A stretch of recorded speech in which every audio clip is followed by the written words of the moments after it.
Good morning, everyone. Are you there? Hello? Hello, can you hear me? William. Yes. Great, thank you. Good morning. I can hear you. I appreciate your response. How about the other? Hello, Dr. Lee-Lin. Good morning, Carissa. Good morning. Do we have everybody here? No, it's just us. 3 of us? Yeah. Oh, can't start it yet then. Have you received my announcement on the report deadline, etc.? I posted it during the spring break or before the spring break. And have you noticed the deadline has been postponed and again? Yes. Yeah. Aren't you glad? I have mixed feelings about it. You are so right. Yes, postponed, but actually the pressure really builds up, right? Yes. And I just noticed, for me, it's going to be intensive lecture. Like today, next time on Thursday, and then next week on Green Yard. And then you have to learn about this new models, how to make prediction on the stereochemistry. Okay, so you need to learn all these like in 2 weeks. You know, learning peptide experiment is already a heavy duty job. Now you have another one coming up and you have deadlines. Oh my goodness, it is a lot of work. I don't know whether you have started doing research for the paper or oral presentation part. Not quite yet. What? Yeah, okay. Let me tell you, students already submitted the articles they want to select for their presentation. And I think within a week or 2, you need to have some idea. Right. Yeah, you really want to get started now. It's so much work. You can't just say, hey, do I just need to make presentation for that particular article? I can tell you, you will realize definitely, you know, by reading the article, just finishing the introduction part, you will find you don't know a million things about that whole paragraph. Okay, then that's called research. Okay. And so in order to know what you are talking about when you make presentation, you really have to find what, you know, whatever described in the article, are you able to understand from sentence to sentence exactly what they're talking about? So it is a lot of work, okay? This is, you know, we're just giving you a training to make you think outside the box. So I hope you appreciate this training to some extent. Let me see how many people are here now. Manage participants. What? I see 3 students. So everybody's still sleeping or what? Is there a way we can make them wake up? I may be confused about the code. Because some teachers send like a new code each lecture. William, you know something? Your voice is breaking up. Oh. Yeah. What did you say? Can you repeat? I was saying maybe they don't know that it's the same lecture code as last time. Wow. No way. I mean, if you open the Zoom, you will know you're scheduled to do this one. Yeah, I don't know. But I think it's already 11:05. All right, so tell me, I will give them another 5 minutes. Tell me, do you have questions so far from Aldo experiment? from peptide experiment reaction 1. I just wanted to clarify the number system for the presentation. So it's just the last number of your student ID. Wait a minute, William, I cannot hear you clearly. I think it seems to me your voice is contained like in a muffler.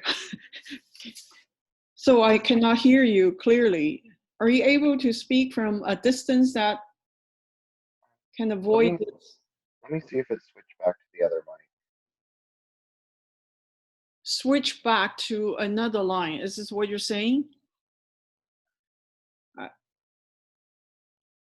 I don't quite get it. Better.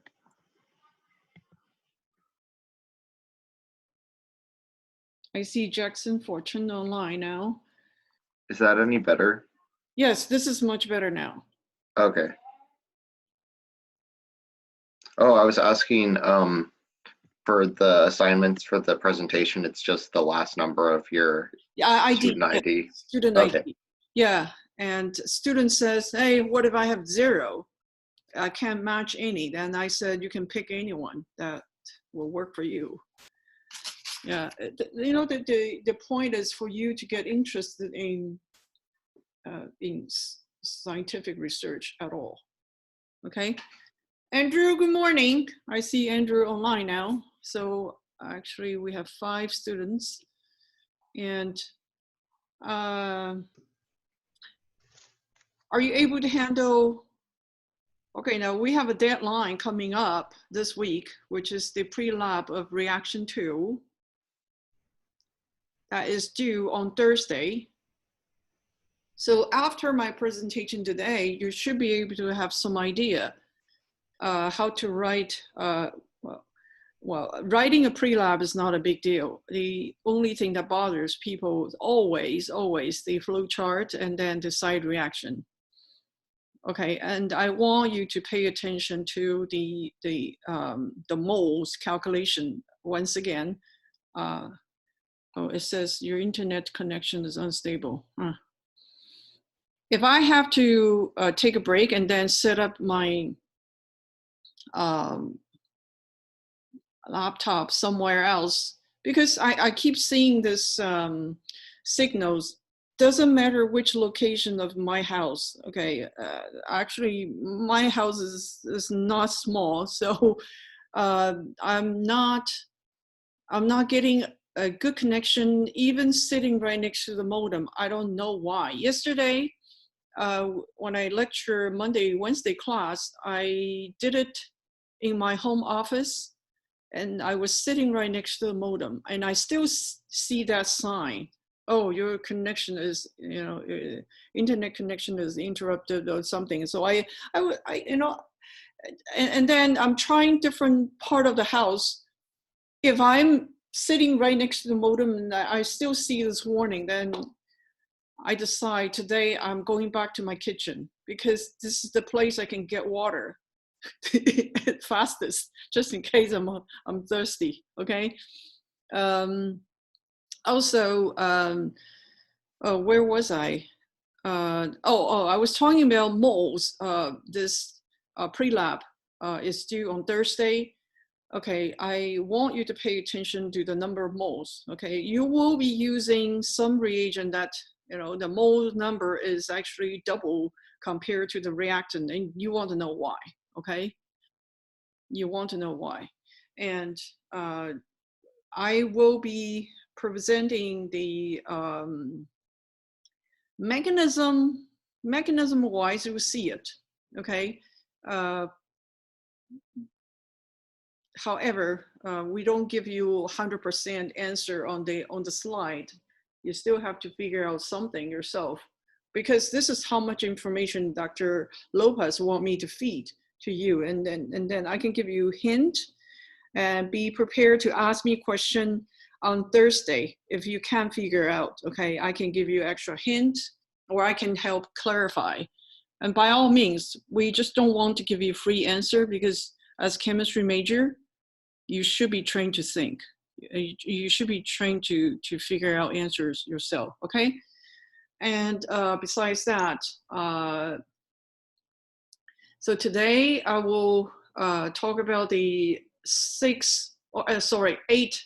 PowerPoint slides, and Thursday I will help clarify, the procedure further, because most of you should start working on the pre-lab today. Okay, right after the presentation, I want you to start working on the pre-lab, writing the pre-lab, and you will know, hey, well, why are we doing this at all? And then you can ask me questions on Thursday. Then you can give me a good pre-lab on Thursday, 4 o'clock. Okay, is that okay? Yes. Good, thank you. Okay. A lot of times it's important for you to respond. So I know the internet connection is still there. Understand? Sorry if it takes a little while. My laptop is a little slow on my end as well. Oh, okay. Yes. But are you able to hear my voice nonstop? Yes. Good. All right. Okay. So I think we have enough participants. Okay. So I think, hey, how many of us now in total? 9, including myself. And this section is actually 10 students in total. So we're short of 2. It's okay. I think I can move forward now. Okay, today I will talk about the Rolls-Royce chapter of 420, CHEM 420 training. And I told you this peptide experiment is my favorite, okay? It is rank number 1 from my heart. I have respect for it, okay? The reason is, imagine you are making artificial protein, okay? With this know-how here, okay, you're able to make artificial protein. It is at high fashion, it is, okay? The whole world, okay, I don't know how many millions of articles has been published in this regard, okay? And also, this is what we call the biotech, okay? If you work on the enzyme, you have to know about protein. And you want to turn on the enzyme, turn off the enzyme, design the enzyme. It is all coming from this peptide synthesis, okay? All right, and peptide experiments. Look at this, okay? Remember, we're trying to make the carboxylic group react with amino group. This is called the peptide bond. If I am using amino acid here from both ends, then I call this peptide instead of calling it amide. Yeah, amide is lower end and the protein is high end research, okay?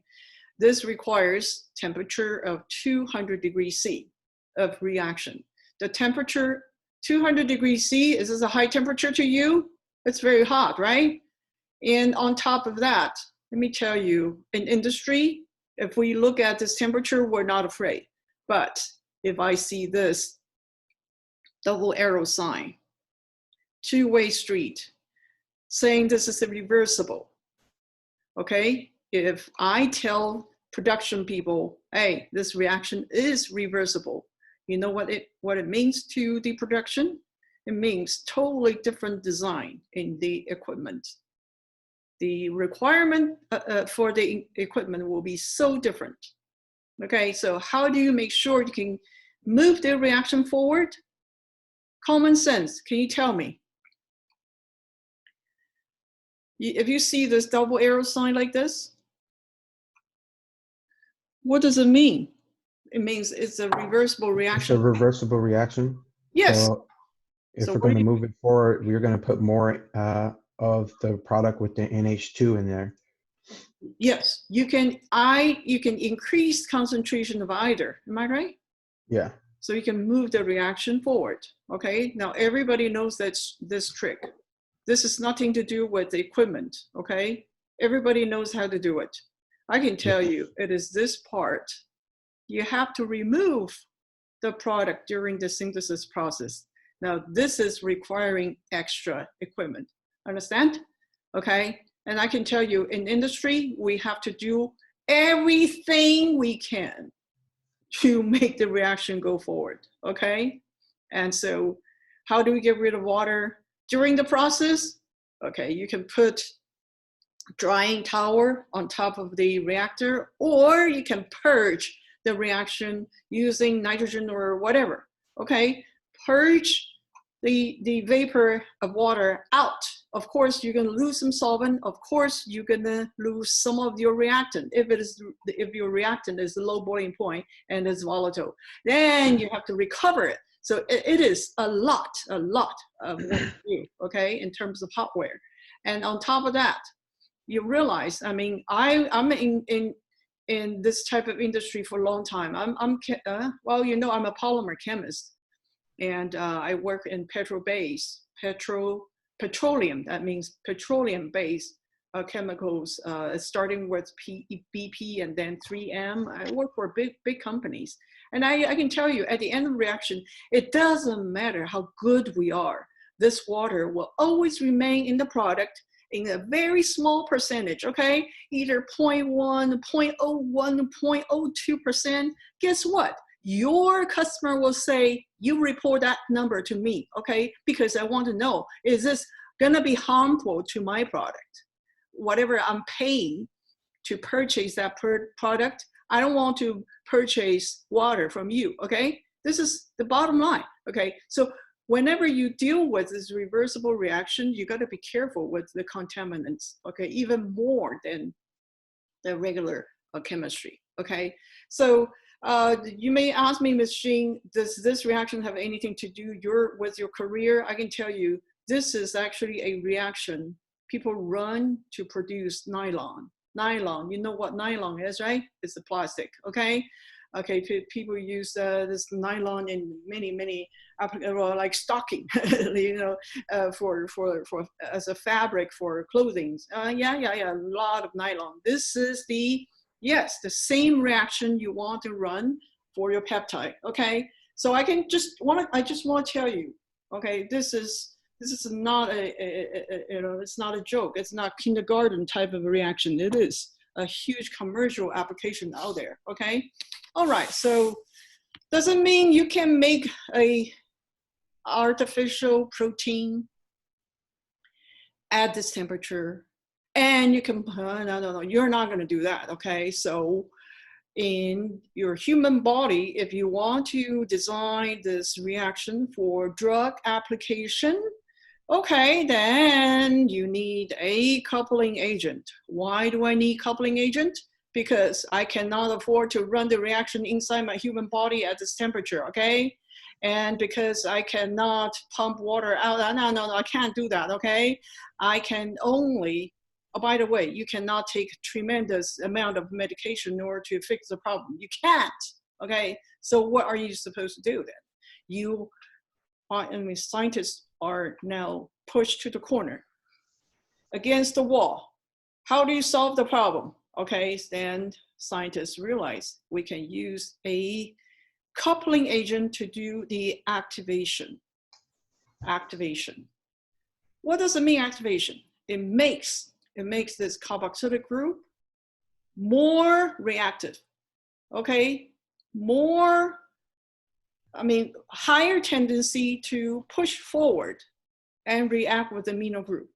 I know I cannot run this temperature. I know I cannot do this, Le Chatelier principle, okay? I can only rely on another species to replace this hydroxyl group in order to make this functional group perform and form the peptide bond in the reaction. Are y'all with me? Okay, so ideally, coupling agent, okay, now one more time. What does it mean? What does it mean by coupling agent? You just need to find a species to convert the OH group to something else, and we're gonna call it X. Okay, so this X is my coupling agent. It's my coupling agent, okay? And it will be able to react with amino group coming from, I don't know, an enzyme, whatever, okay, inside the human body. And this reaction will go forward, okay, making this X as a good living group. Okay, so scientists' job is to find a good X to make this whole thing possible. Are you with me? Mm-hmm. Yes. So far, so good. So tell me, what is the purpose of activation? To make the product more reactive. To make this group, to make this carboxylic group convert to something else and more reactive to amino group. Make sense? Mm-hmm. One more time. The coupling agent is doing the activation job. So what is activation? Remember, you learned this Arrhenius activation energy. Have you learned that before?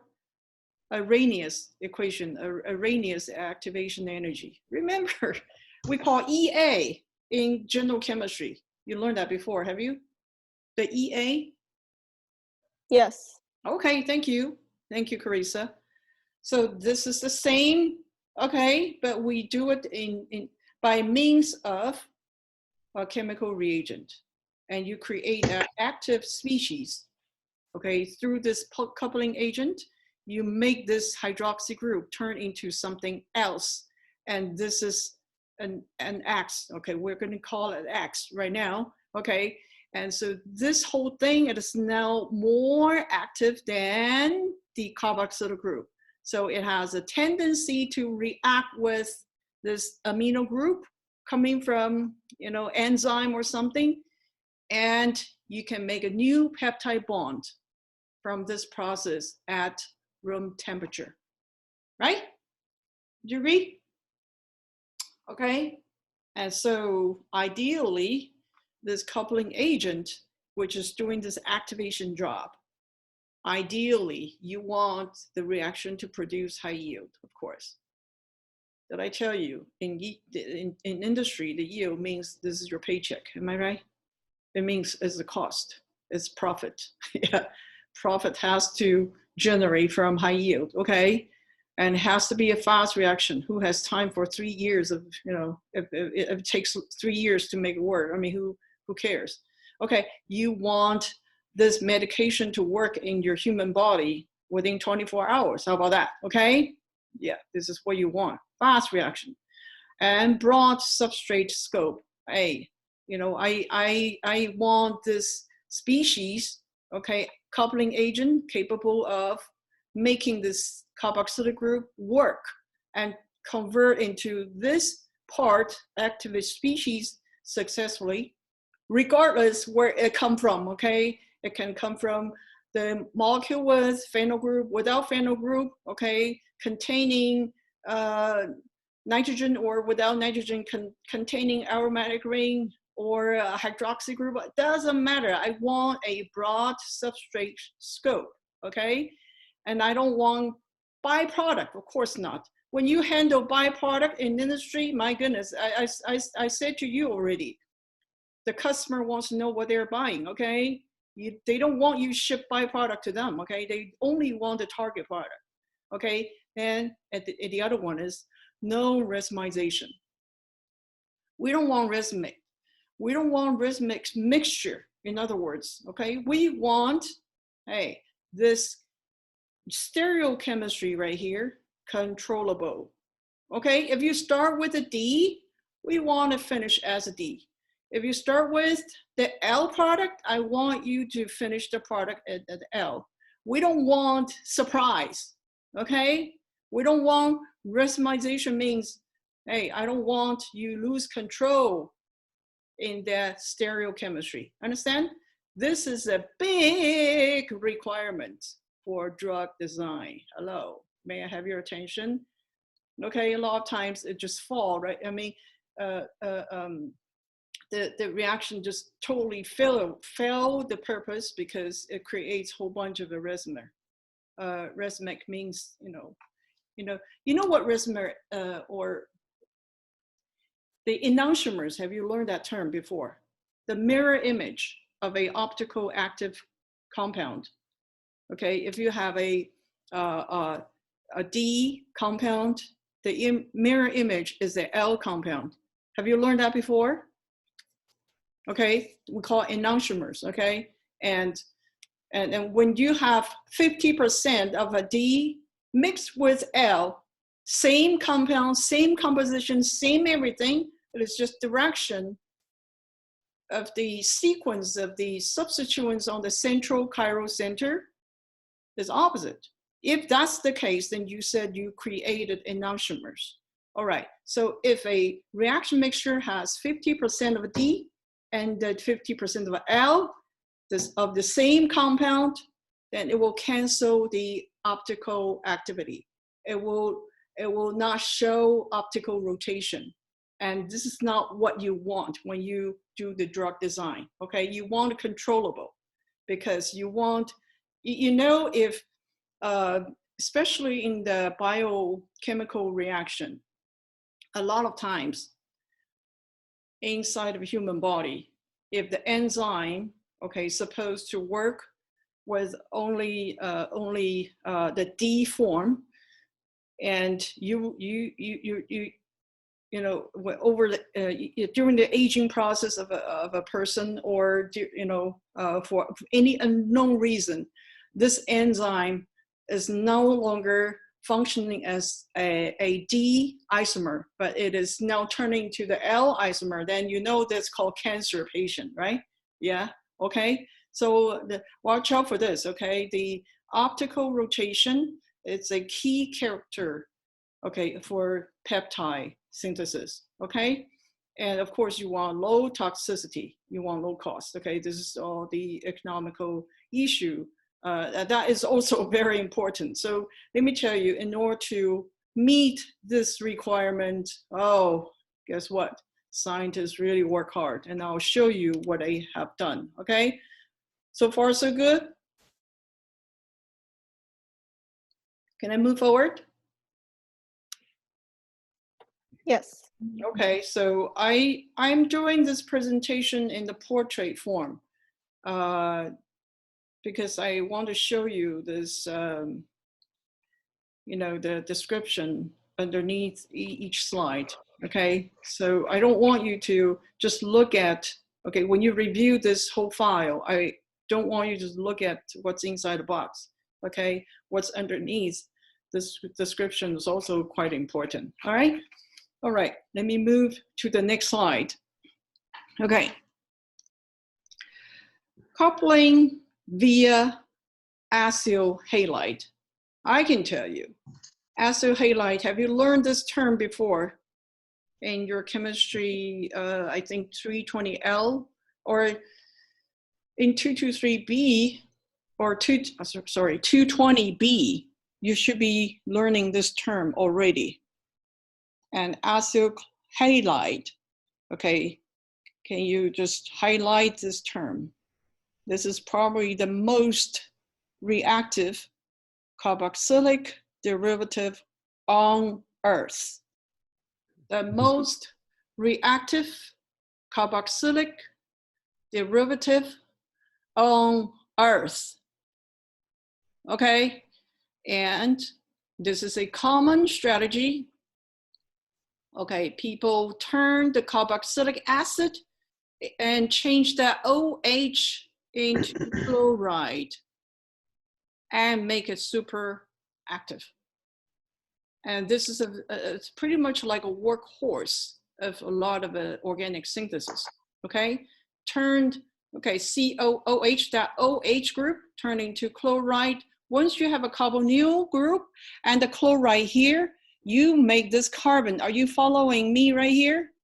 You can make this carbon partially positive. And this is a common strategy we call acyl halide. A lot of times it's called acid halide, okay? Means the same thing. You probably haven't seen that for a while. I just want to show you, yeah. The other day I found this slide right here.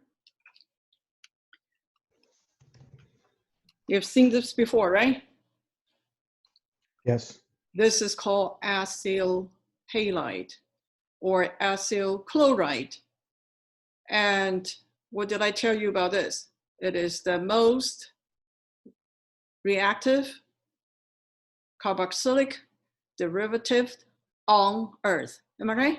Okay, if you're able to create this, you make this, okay, carboxylic group run with, you know, a lot of other reactants such as amino group, okay, or alcohol, or, okay, a lot of reactions just turn on by encountering acyl chloride. So this is a common reaction people run in the factory, okay? Okay, so I think in this slide, Dr. Lopez made a small typo right there. Okay, it is supposed to be SOCl2. We use this thionyl chloride to convert the OH group into chloride. Okay, so what is the purpose? You make this OH group convert to a highly activated species. Is that, yeah, what we call the coupling agent also? Yeah, you can call that coupling agent, okay? Once you make this and you introduce the amino group, yes, you can make the peptide bond. Are you with me now? Okay, so one more time, carboxylic group, the OH, turning to acyl chloride. The OH is now replaced with chloride, and you make it super active. So this is also activation process, okay? And so what do you call this compound? Thionyl chloride. You can do the same, make the acyl chloride this way, phosphorus trichloride. You can make the same by using phosphorus pentachloride. Okay, I'm pretty sure you've run this reaction before. I mean, well, you've seen this reaction on the textbook. Okay, they have one thing in common. They're all very toxic. You cannot run that in human body. No way. These are nasty chemicals. However, this is being used in industry. You can run a factory like that, but not in human body. Do you see that? Okay. All right, so I can tell you in industry, this is already common sense, okay? But it's not feasible for biochemistry, okay? So far, so good? Can I move on? Okay, I can tell you, once you get this acyl chloride, then you can make the amino group and react with it, and you can form that peptide, no problem, no problem. It's a fast reaction. It is just not good. It's not feasible to human body, okay? All right, so we gotta do something else. We gotta do something else, okay? Because these chemicals here are all too nasty. Okay, so let me tell you, scientists,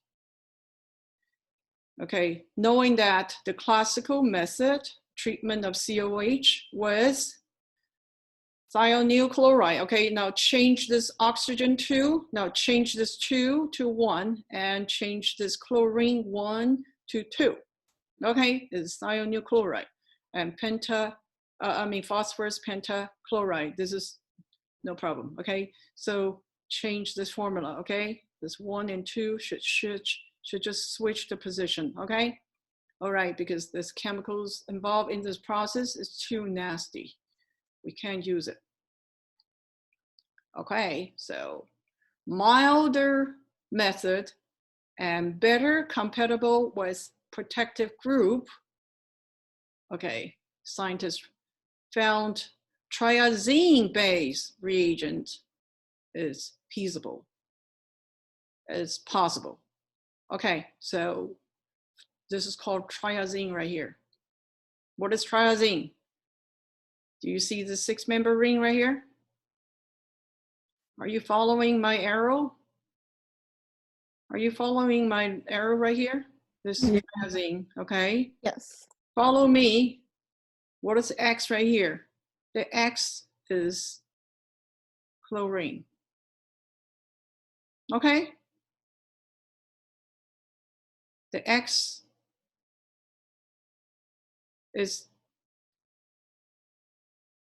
the end product of this entire process. So if I put carboxylic acid, okay, so write down COOH as a starting point, COOH, and then R group. So you have carboxylic acid in here as a starting point. And then turn into carboxylate. How do you do that? Hey, most likely this reaction will take place in basic condition. Okay, I can tell you in today's experiment, you will be using base. You will be using base. And you will set the reaction mixture in the basic condition to make the peptide. Okay, you may ask me, Ms. Jean, can I run the reaction in acid? In acidic condition? I can tell you if it works, then people will use acid as an approach. But if in the literature you only see base, that means only in basic condition it has better chance to make that product, okay? So put your carboxylic acid and triazine base reagent together. Look at here, the R prime, R double prime, it could be methoxy group, okay? And your X right here is chloride. So what is the purpose? You're making acyl chloride here, am I right? Do you agree with me? Yes. So tell me, what Yes. is the purpose? What is the purpose? You said it, you're making the acyl chloride group. You want to make acyl chloride. What is the purpose? So you can make react it with, amino group. Am I right?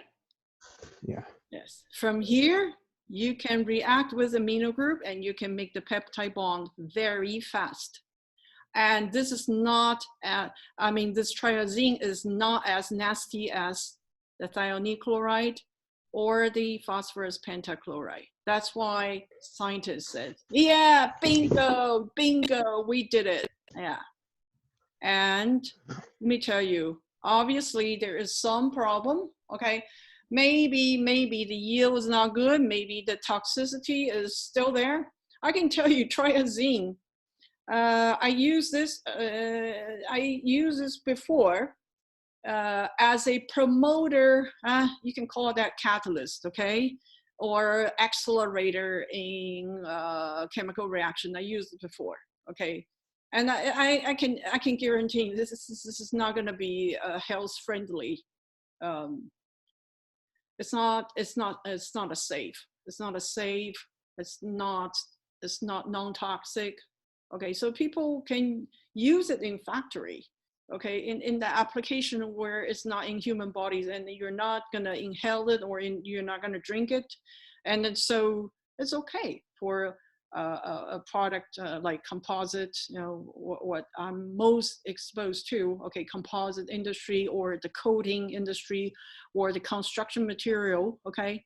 I don't care, my triazine is not gonna kill me, but people realize, hey, I have other problem, okay? Okay, the thing is, alternative to use triazine base, okay, condition is milder, and then I can tell you maybe some temperature still required in this reaction, okay? So it's probably not suitable, okay, for a peptide synthesis, okay? And so what's there now? Okay, I can tell you, besides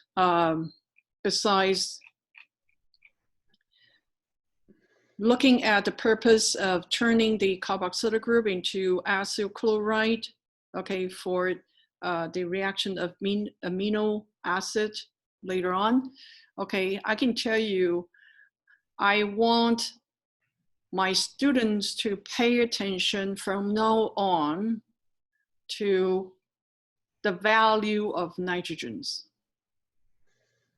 Okay? You will find a lot of the agents that will be mentioned today in the slides all contains nitrogen. I want you to pay attention to the fact that this is a conjugated ring. Am I right? Is this conjugated? Yes. Is this conjugated? When I say conjugated, it means it's double, single, double, you know, alternating. Yeah, it's Yeah, conjugated. it is conjugated, okay? So if you have a conjugated system and with a nitrogen, I can tell you conjugation means there will be a lot of resonance. A lot of resonance, okay? So if there is an intermediate species, okay, it actually help stabilize that species. I want you to keep that in your mind, okay? It is a common sense, okay? When there is a resonance, okay, and a lot of times this group will just split off from the activated species and then drive the reaction. If you have a good leaving group, okay, if you have a good leaving group, you can drive the reaction forward. Do you hear me? For Yes. example, if you are able to see a reaction that produces water, you know this reaction, yeah, will have a driving force to go forward and make that product because water is a good leaving group. CO2, okay, carbon dioxide, a lot of times split off from a chemical reaction. And CO2 is a byproduct as a gas bubble. And when the gas bubbling away, does it drive the reaction? Yes. Okay, so creating a good leaving group as a byproduct, oftentimes it is a driving force of a chemical reaction. Are you with me? Okay, this is all common sense, okay? This is important common sense. When chemists design a compound or design a reaction utilizing the right compounds, this is one big consideration in their mind, okay? So one more time, conjugation helps resonance, okay? And you have a lot of nitrogen here, and I want you to pay attention, okay? Nitrogen, does it have a lone pair right here on top of the nitrogen right here? All nitrogen here has a lone pair, am I right? Yes. Lone pair. So is this a base, a Lewis base? Yes, it is a Lewis base. It's capable of receiving hydrogen plus, and is capable of facilitating that hydrogen back to the reaction mixture because you can turn this Lewis base into a conjugate acid, and the conjugate acid is basically a hydrogen plus reservoir,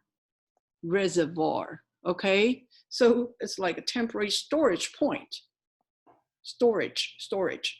You save that hydrogen somewhere in this molecule, and it will help the reaction to go faster, okay? Miss Jean used a lot of nitrogen containing promoter in my life. I can tell you a lot of weird formulation I have encountered in my life, all contains nitrogen. You may not believe it, but it's true. Triazine, imidazole, and you will learn today the IMID, okay? You will learn a whole bunch of weird molecule today. All contains nitrogen, okay? Because a lone pair. That lone pair and the conjugation is just do a lot of amazing job in a chemical reaction, okay? This is common sense, okay? I can tell you from industry standpoint, nitrogen is just lovely, okay? All right, and so far so good. And so tell me, what is the purpose of this reaction again? To be able to form the peptide. Yes, But before you make the peptide, what are you turning that into? Acyl halide. Yeah, the acyl halide, because Something more So reactive. it could be And more reactive with the reactive. nitrogen. Yes, then it will be welcoming the amino group later. Am I right? I'm Yep. telling you, this is the historical background, okay? Chemist has done this much, okay? All right. Now we are on slide number 3. And don't forget, you want to see this description underneath. Racemization is a competing side reaction. 2 mechanisms for racemizations are shown right here. Okay. All right, we want to activate the carboxylic group, right? Yes. Are you looking at the same thing? Okay, now take a deep breath, okay? Don't be scared by this mechanism, okay? You realize it's a piece of cake, okay? Don't worry about it, okay? If you follow my arrow. Circle this compound right here. This is your product number 1 from the reaction 1. Remember, you actually use a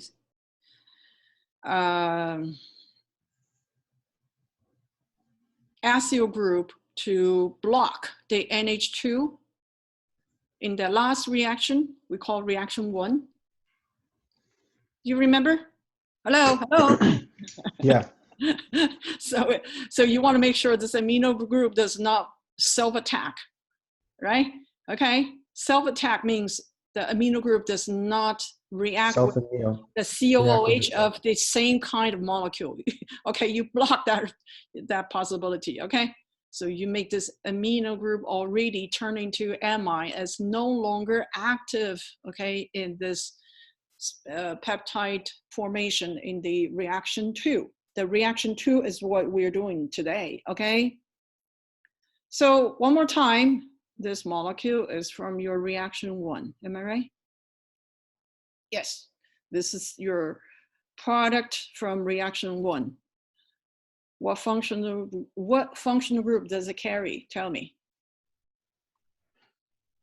What is the functional group here? What functional group do you want to utilize to react with amino group? Is this the blue color carboxylic group? That is your functional group? Yeah. And by the way, are you able to answer my question? If you are able to answer good questions, I will give you a bonus point, okay? I really want people to stay awake. It's hard, okay. All right, activation. I want to turn the OH group into some activated species, okay? And in the last slide, we show you a chloride will be so ideal, okay? But I can tell you that is a reaction suitable for industry, but not for human body, okay? Not at all. Yeah. All right, so this is the ideal activated species that will welcome the amino group, okay, later on. And so what you want is amino group to come in, and then the X, I want to kick it out, right? Mhm. I want to kick out X. Am I right? Yes. So in order to kick out that X, what do I tell you about this X? In order to leave the molecule, it has to be a good leaving group. Am I Good right? leaving group. Yeah, Right. it has to be a good leaving group. It's either, hey, you make water here, okay, if you're able to create water here, or if you're able to create a very good resonance structure, right? Didn't I just say that, right? And Yeah. you're able to welcome the amino group, and you can make this peptide. Okay, so ladies and gentlemen, please do me a favor. This is your product number 1 from the last part of the reaction. You did it Remember, oh, I went through stoichiometry with you. Oh, sodium hydroxide, my goodness, you control the pH down to 1.0 by using the sulfuric acid, and you protonate the carboxylate. Remember? You remember that reaction, right? This is your starting point, okay? So what is your target? This is your target. It is the lower right corner right here. Hey, this is the finish point of my reaction 2. The finish point of reaction 2. Are you writing it down on your note? Right here. Make a big circle right here. This is my target. Right? Because I want to make a new peptide bond. Is this red color right here, the peptide bond? Are you with me? Yes. Andrew? Carissa? Yes. Thank you. Sorry, I'm trying to write it down. Yeah.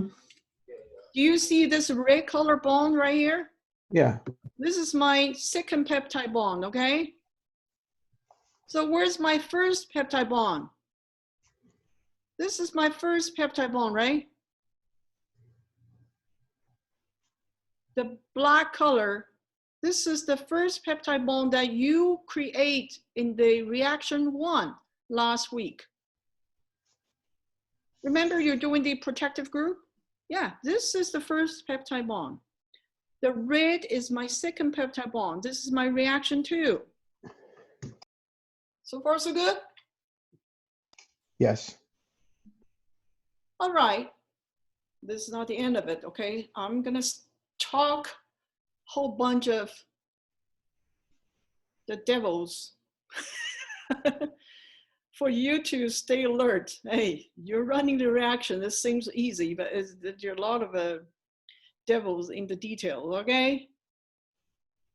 All right. You're running the reaction in base, in base. Why is it in base? Because Miss Jean says if acid can work, then the whole world is running in the acid, okay? Unfortunately, that's not the case. We run it in base. Okay, number 2. The devil number 2 is right here. Do you see chiral center? Do you see chiral center? Are you with me? Yes. Yes. Are you making that circle for me? Is Yes. this a chiral center carbon right here? And you see there is a specific rotation associated with product 1, right? Yeah. Right here, right?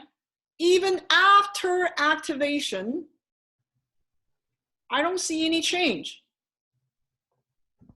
Okay, activation does not change this stereochemistry at all. The chiral center has the same orientation. Am I right? Yes. All right. Now here comes the devil, the base. The base, you're running this reaction in base because unfortunately this is the only condition that can make the reaction work, okay? And look what happened. The base will attack the hydrogen on the alpha position. Do you see that? Yeah. Yes. The base attack this hydrogen right here at the alpha position, right? And proceed pathway A like this. Do you agree? Yes. Yes. Can you write down right here? The sp3 now turning to sp2. Agree? Yes. Yeah. Okay. The devil comes in and turn the sp3 to sp2. What happened to the hydrogens? What happened to the alpha hydrogen? It's gone. Gone where? It's with the base. It's BH. Thank you very much. The base will say, I love that hydrogen, okay? Long time no see. I love you. Okay. You see they get married? Do you see they get married? Yeah. Yes. This is fatal attraction, okay? You can't avoid that. I'm sorry, you can't avoid that. Base will love acid. Okay? A good-looking guy will love a good-looking woman. That's natural attraction. You can't break that attraction. Right? Okay? Here comes the devil. Here comes the devil, okay? When they get divorced, is it possible? Yeah, because, hey, this hydrogen plus is always around this double bond, am I right? Hydrogen plus is a proton. It's poor in electron density. I can tell you there's no electron at all with hydrogen plus, am I right? So it is hungry for electron. Am I right? Do you agree? Yeah. So hydrogen plus attraction to the electron-rich double bond. This is also a natural tendency. So let me tell you, they love each other, yes, but they divorce right away, okay? So I call this base the conjugate, wait a minute, this is the conjugate acid for the base you add in the reaction. Are you with me? Yes. Yes. All right. When they did divorce and hydrogen goes back to the molecule, look at the Chiral again. Is this a chiral center here? No, who's talking chiral? Yeah. Mariana, thank you. You see a chiral center again, but with well, what do you call this? The squiggle line right here. Is this the same hydrogen position and the sequence? Is this the same as before? Not necessarily. It's not, I can tell you, because one more time, this is sp2. What is the geometry of sp2 on this carbon? What is the geometry? What does the CC double bond right here look like in terms of geometry? Is this a tetrahedral? Is this trigonoplanar, or is this just a linear line? Hello? Is The tetra. tetrahedral? Yeah. Wait a minute, SP2? SP2? Is Oh, this SP2. It's Trigonoplanar. trigonoplanar. trigonoplanar? Thank you. This is a plan like the whiteboard, am I right? Yes. Yeah. The CC double bond is actually flat on this whiteboard, am I right? So when this hydrogen is released back, it can go in two different directions. One goes from the top of the whiteboard. The other direction is coming from the bottom part of the whiteboard. There are two directions. Am I right? Yes. Yes. Okay, so put a piece of paper in front of yourself, okay? Now this is sp2. This is the piece of paperboard in front of your face, okay? So the hydrogen plus can fall from the sky, okay? And also can come from the ground level. Am I right? Two direction, am I right? Yeah. So what happened to the chirality right here?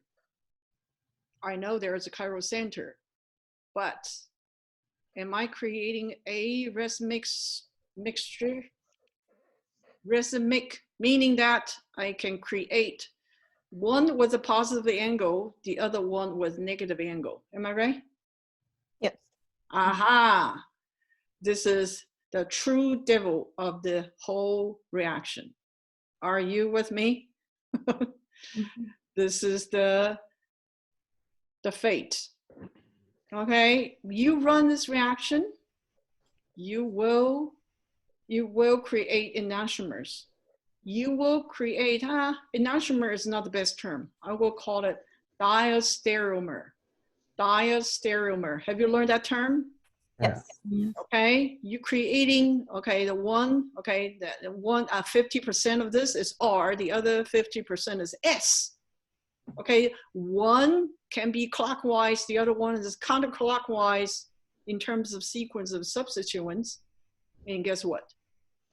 We call this the racemic, okay? Because you are creating two compounds at the same time. Are you with me? Yeah. Yes. So how do you like it? I like it.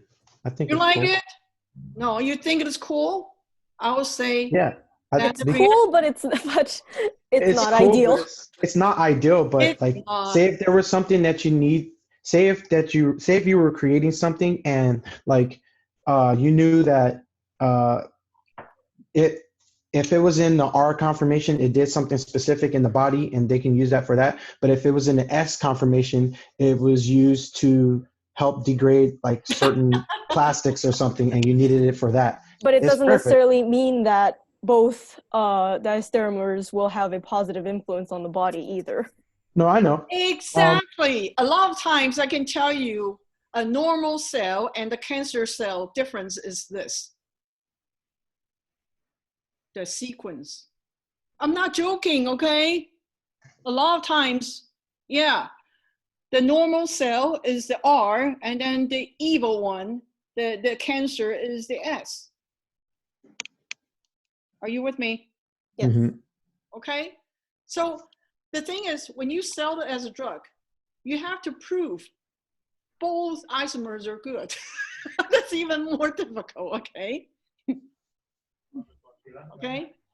I can tell you, no chemist want to handle this uncontrollable scenario. So we only want to sell, okay, one set of known fact, not the other half that we don't know about. Okay? So let me tell you this, because we're doing research, we don't really, care for this much detail right now. We just want to make it work, okay? Does it work in human body? Is this a low toxic level, or is this, does it activate and form the peptide bond successfully without a big side effect, okay? This is all we care about, okay? So one more time, hello, activation, okay. OH group, oh, something active, okay. Unfortunately, you lose the hydrogen because you're running the reaction in base, and the conjugate acid gives back the hydrogen, and then you lose the control over chirality. Okay, you lose the stereochemistry control right there. And then when amino groups come in, yeah, you will make the peptide bond, but this is already a mixture. Are you with me? Yeah. A mixture, okay? So the squiggle itself is telling you I'm a mixture, okay?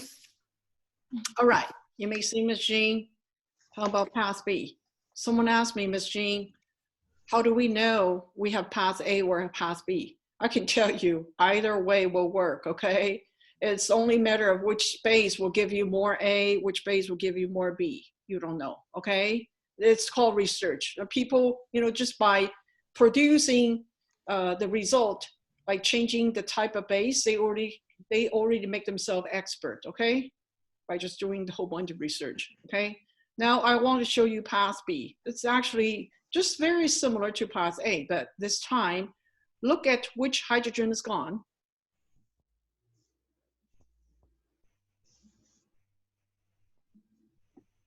In the Hello? base, which hydrogen gets From the alkyl. protonated? The one on nitrogen, am I right? Okay, so that's path A is the alpha proton. The path B is the hydrogen on the amide group, Beta. secondary amide, am I right? Okay, so can you circle this and tell yourself, make a note right here. Amide is weak acid. And is this common sense? Yes, it's common sense. Okay? Because I have amide right here, am I right? I know this hydrogen is not alpha hydrogen, okay? But amide itself, that nitrogen, okay, has a proton right here. And that proton is a weak acid. Are you with me? It's common sense, okay? So just, okay, now look at this. Okay, now how is this possible? Because don't forget, there is a lone pair, okay? And then enolate, it's just like enolate, okay? This double bond, oh, flip. That hydrogen, that electron pair on the oxygen, oh, move to create this enolate-like of, of a structure, okay? At the same time, pull the lone pair. So I can tell you that nitrogen is the most interesting atom on Earth to me, okay? That lone pair is doing a lot of magic. Okay, so when that happens, okay, then there is a internal cyclization process occurring, and then go ahead and enjoy this process. And the hydrogen is coming back, and when this NH2 comes in, now tell me, when this NH2 amino group comes in to form the peptide bond, which carbon is this showing the most interest? The carbonyl. Yes, thank you. Now, who said that? Rio? Mariana? Yeah. Thank you, you're right. This dot right here, the lone pair will attack the carbonyl group and break this bond. I can tell this ring itself, it's not gonna be stable, okay? All right? And so look at this, when the hydrogen is coming back, okay, it is making the stereochemistry. Do you see that scribble line again? Mm-hmm. Yeah.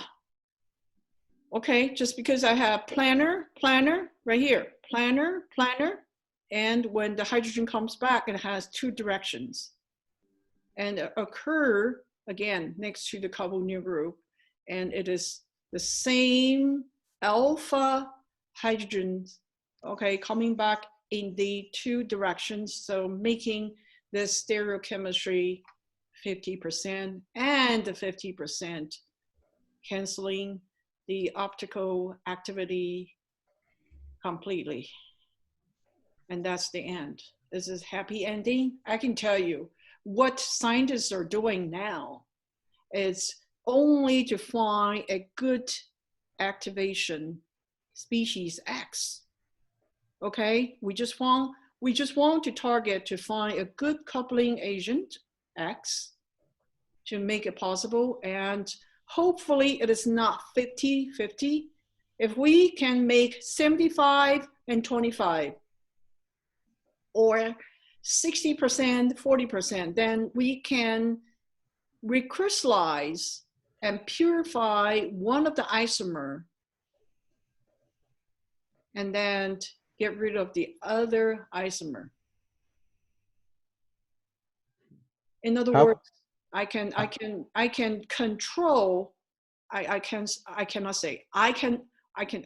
the conclusion is I cannot control the stereochemistry. However, I can purify the D from the L, or from, or the other way around. How would we isolate the stereochemistry that we want? Yes, this is what we're doing. Actually, the peptide experiment we're running, from all the students' results in my lab, we're able to purify one product by recrystallization. Of course, you have to sacrifice the yield tremendously. Okay? but this is the fact we have to live with. So like I can tell you the example from TBTU, which you will be using in this experiment. It's already considered one of the good ones, one of the good coupling agent that will be able to do this job. Okay. Mm-hmm. Okay. So, any question here? Chemical synthesis. Okay, change this word. Artificial protein synthesis. Okay, problem is racemization. Okay, the problem is you get mixture. Okay. All right. So, can I move forward? Yeah. Are you saying yes or no? Yes. Thank you. I really like students, if you are responding by following my question, actually you can build or refresh your common sense. You already have the knowledge there, okay? I'm just waking you up. Hey, use that knowledge now, okay? Mm-hmm. Yes. Okay? You have that knowledge, okay? No doubt about it, okay? You're great. All right. Okay, now I don't know what happened to this PowerPoint. I can only do this down arrow up to this stage. I cannot change it. I cannot flip, move forward to another slide. Let me see. Play from current slide. Okay, you know it. All right, let's do the next. Okay, All right. Am I showing the complete slide? Mhm. Page number, no, this is page number 4 now. Am I right? Yeah. Okay. Okay, so I want to introduce my friend, carbodiimide coupling agent. How do you like this word? Carbodiimide. Okay, this is the friend of mine compound that's capable of doing some magic, okay? And it's doing this coupling magic. Are you ready? Are you able? Yeah. Are you ready to meet my friend? Yeah. Yeah. Okay. I can tell you, I want to introduce you as my friend because it's doing some magic, okay? Do you see this DCC right here? Mhm. Yeah. Okay, if you Google it, the DCC just means di. Okay, di means 2, right? Yeah. Yes. Di what? Dic. Cyclohexyl.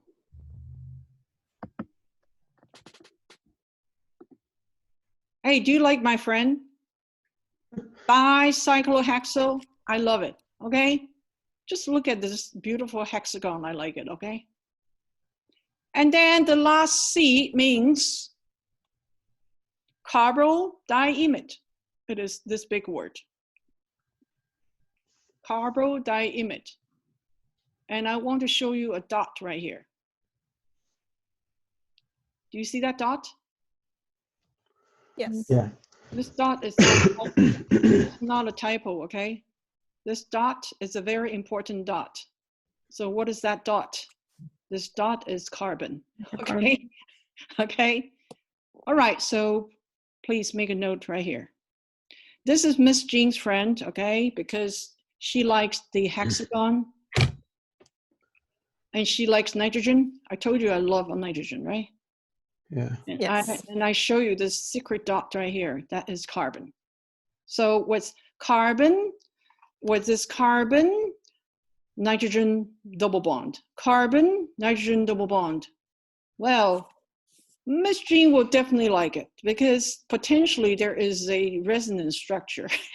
Okay, I told you I like resonance structure. I like nitrogen for this reason, okay?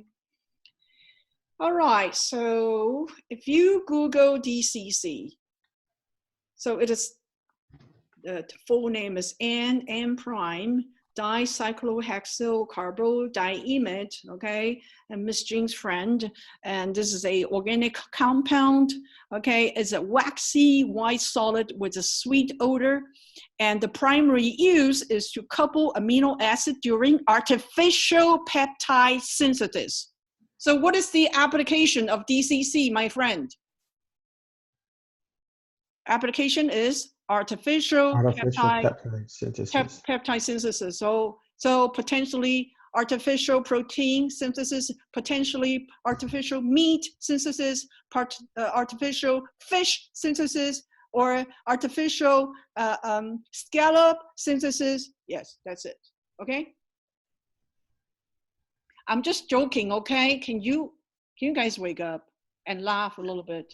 Okay. It's a potential. It is used in industry for peptide synthesis. Okay, that's why I'm telling you. And the peptide is protein, right? It's the bond associated with protein. So I'm giving you a whole bunch of the seafood. I'm a seafood eater. That's why. Okay. Likewise. I get with Likewise, that, yeah. hey, during this crisis time, we want to enjoy life still, okay? Good, okay? Yeah. Seafood's good. Okay, so try to enjoy my friend, DCC, okay? It is doing very hard job in industry in artificial peptide synthesis, okay? All right, so how does it work, Miss Jean? How does your friend help us? Okay. Look at this. R1COO minus. One more time. Where is it from? It's not from the sky, okay? This is the real thing you actually create in the lab. What is it? Your product one, right? Mm-hmm. Agree? Yes. Is this your product one? After the hydrogen is released to the base, you add in a base, and then the hydrogen will be gone, right? Oh, you don't care. All right.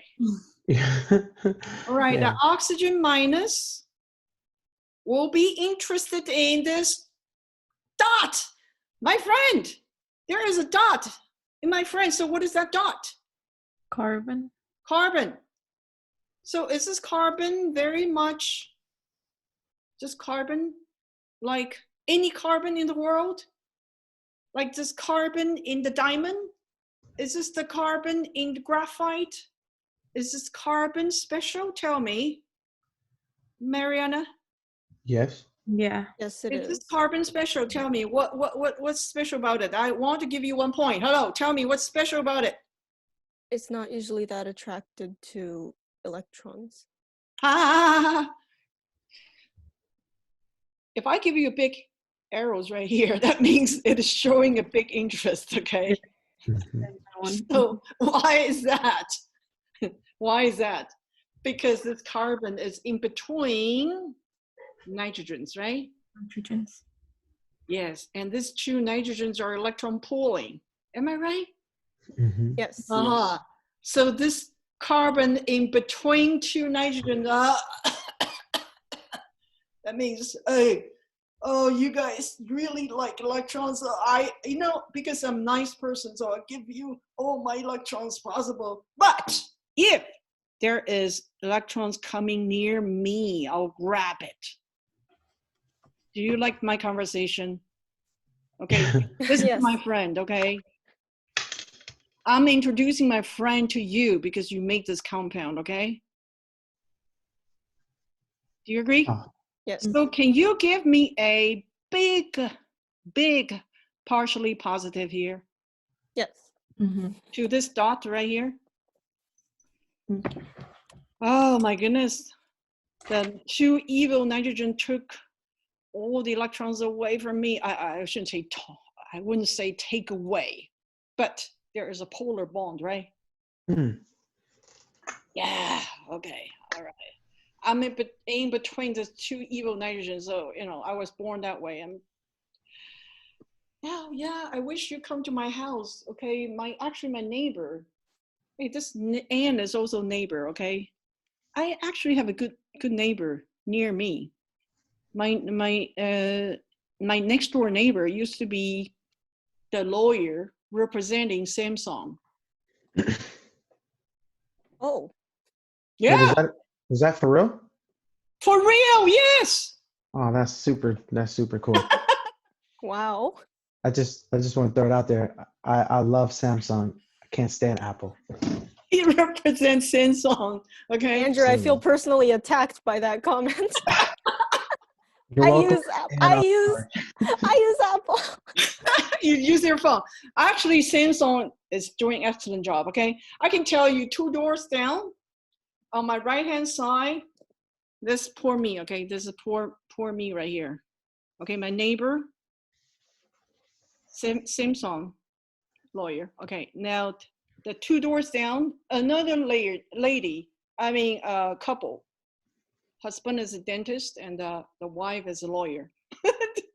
Oh my gosh. What's funny is, you know, when my 2 neighbors, you know, our community, very interesting. You know, we have this community right here, and when they move in, because this is a new construction phase, their new owner, they bought this house brand new. So when they moved in, it's so interesting. The contractor automatically fixed all the problem for them without they ask for it. So I realized, my goodness, I'm in the wrong position. I'm in the wrong profession. I could have, you know, make the contractor improve my house without me asking it. Understand? Because they're lawyers, they know potentially they can make trouble. So they just fix all the problem in advance. This is real, okay? This is real. All right. Okay, are you able to relax a little bit now? So do you still like my friend, carbodiimide? And I can tell you, there is a partially positive carbon right here. Am I right? Mhm. Yes. And on top of that, when I do the attack using your product, okay, do you see this attack right here? Okay, what happened to, where's the carbon? Where's that carbon? Can you follow me? Is this carbon, that carbon? The dot Mhm. is now Yes. turning to a trigonoplanar structure, am I right? Yes. Are you with me? Mhm. So this is a linear compound. Now is a trigonoplanar. Mhm. How do you like it? Do you like this magic? It's very cool. It's pretty It's cool. very cool. So DCC is capable of doing that job. Okay? This is why I like this process. Okay? Look at this. Once you turn that linear with 2 evil neighbor like that, you can make a carbon and then nitrogen and nitrogen like this. Then you can go ahead, welcome your amino group. You see how it goes? Is this your target right here? Are you making a big circle right here? This is your target, am I right? Yes. Yeah. Yes, you're trying to make the peptide bond, right? So what is the activation species? What is the coupling agent? It is that DCC, am I right? It is my friend DCC doing that magic, right? Yeah. So this is also possible at room temperature, okay? All right, now listen. Listen, there is bad news. You enjoy my friend, okay? It is when my friend giving you a good day, good sunny day, you can make the product, okay? But oftentimes it's split off and create from here. After that attack, you can create an acyluria. All right, ladies and gentlemen, don't be scared by the structure, okay? If you're a chemist like me, you would not be intimidated, okay? You will see this as a joke, okay? You know why? There is a self-arrangement taking place, okay? Self-arrangement. Especially when you see this ring structure, okay? Then you will find, hey, okay. You find this ring structure right here. They will introduce the neighbor and then shake hands and and then rearrangement will take place. That means, hey, my children will go to the neighbor and have fun, and their neighbor, the neighbor children also come to my house and have fun, okay? You don't believe me, but this is true, okay? So it's a joke. This is a byproduct. It is a joke. It is a real joke because this will be actually created as a side product and the reaction will just stop right here. You like my friend DCC, and a lot of that molecule will be consumed creating this byproduct. Okay, I want you to look at this word, urea, right here. If you change, okay, you see a couple new groups right here? If you change the structure to NH2, NH2, then it's called urea. That is the classic urea that you use as a fertilizer. Are you with me? Mm-hmm. Yes. Okay, so change this molecule to carbon new group, NH2, NH2, that is urea. So if you have one of the hydrogen, okay, replaced with R, who cares? If the other hydrogen replaced with acyl group, then you call N-acyl urea. Okay, can you just say this is a high class urea? A very high class urea. And so what do you want to say about urea? Urea is a stable leaving group and it's a stable end product, and the reaction will stop right here. Is that good news? That's not good news because, hey, I want DCC to function and give me the peptide. But if it is going that way, it doesn't even want to get involved with the amino group I want to introduce, then it is, it's wasting my money, okay? Wasting my money and time. So it really depends on the R, okay? It really depends on the experiment condition. But oftentimes you create a pile of high class urea, high class fertilizer. Are you with me? Yes. Yeah. So is it good news and bad news? It's good and bad, right? The good news is, yeah, you make this urea, you make this urea derivatives, split off, and then you can make peptide bond occasionally, okay? But you created a whole bunch of garbage at the same time. Okay, so what's wrong with this urea? I cannot even use it as a fertilizer, okay? Urea, my goodness, people just, you can go to the bathroom and create urea yourself, okay? You don't need to buy it, okay? Oh. I have to impress the knowledge, okay, this way. It is true, okay? This is a high class urea. So Yeah. carbodiimide coupling show racemization and side reaction. I show you this garbage already, okay? The racemization occur right here.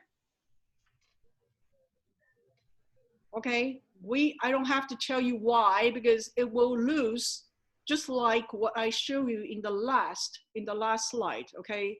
Something here because you have the sp2 right here. Then whenever you have this alpha hydrogen produced and the chiral center, okay, have become the planar whiteboard, and then the hydrogen will come from the top or the bottom, it will ruin your control over the stereochemistry. This is why we call racemization is always a side reaction of artificial protein synthesis. Get it? Do you get it? Okay. Can I move forward now? Yes. Yeah. Are you able to enjoy some of the lecture so far? Yes. If I make it human analogy, people usually like it better. I don't know why. Okay. So please remember, my friend, what's the full name of it? Help me. What is the full name of my friend? D. The D-cyclohexyl-carbon iodide, Carbodiimide is written right here. Thank you. So diamide. yes, the dot will turn into sp2. And this is a trigonal planar, right? And whenever you see this, let me tell you, and also a ring self-arrangement will occur. Also, potentially, you will see resonance structure. Is this capable of showing resonance? Yes, because you have dot right here on the nitrogen, am I right? Then it can do double bond here and make this double bond come here to the other nitrogen. And we call that delocalized electron, right? Whenever you see delocalized electron, you call that resonance. And the resonance potentially can result in a good fragmentation to the molecule. And so a leaving group is created, okay? Thanks to the resonance, and the reaction will go. This is what the chemists are thinking when they design this reaction. When they work on this reaction, they will not just go to the dictionary of chemical compound and then randomly select the compounds for a reaction. They are actually thinking. Are you all with me? Yes. I do the same, okay? All my life, I'm doing the same. I have to create conversation between the molecules and impress myself this way, okay? I hope you learn the habit too. It really helps, okay? All right, so can I move forward now? Yes. Yes. So can I ask you, does DCC do the job of creating peptide? But can you ask again? It was a glitch in what you said. Will DCC help create the peptide bond? How Yeah. do you like my friend? That's my question. Yeah, it Yes. does help create the peptide bond. Yes, I can tell you, my friend paved the way of success for some other people. So I still like this friend, DCC, okay? I have a question. Yeah. Is the DCC completely used up when you are creating your peptide bond, or is it like, yeah, I didn't really, I'm not able to answer your question because I didn't do all the research related to DCC. I can tell you, just based on the R group selection of R, okay? And based on the type of base you chose for the reaction, okay? You will be able to find, my goodness, a whole era of the yield reported from each parameter, variation of each parameter. Understand? yes. Just by change the R group, and just by changing the base you need for the reaction, this is already, I would say, guarantee 500 articles there in this regard. Okay, let alone you can also change the carboxylic group. Okay, I can tell you this is why the research is so interesting. A lot of people are in this area, okay? And they are all people dreaming of, yeah, making it FDA approved pharmaceutical product, and then overnight they become billionaire, okay? They're probably not after the money, but they are after the, you know, the dream of cure, to cure some disease, okay? All right, let me move forward. What time is it? 12:34. Oh, okay. Well, plenty of time. All right, let me move forward. All right. I told you my DCC friend is important, okay? Because it paved the way of success. when some of the people find HOBT additive can produce better yield and less racemization. My goodness. Please, I want to call this the slide to open champagne. This is slide number 5, right? Yeah. Yes. Okay. This is why chemists are amazing. All right, I know DCC can do something. My friend DCC can do something. Let me sprinkle some spice. What is the name of the spice? It is called HOBT, and it looks like this.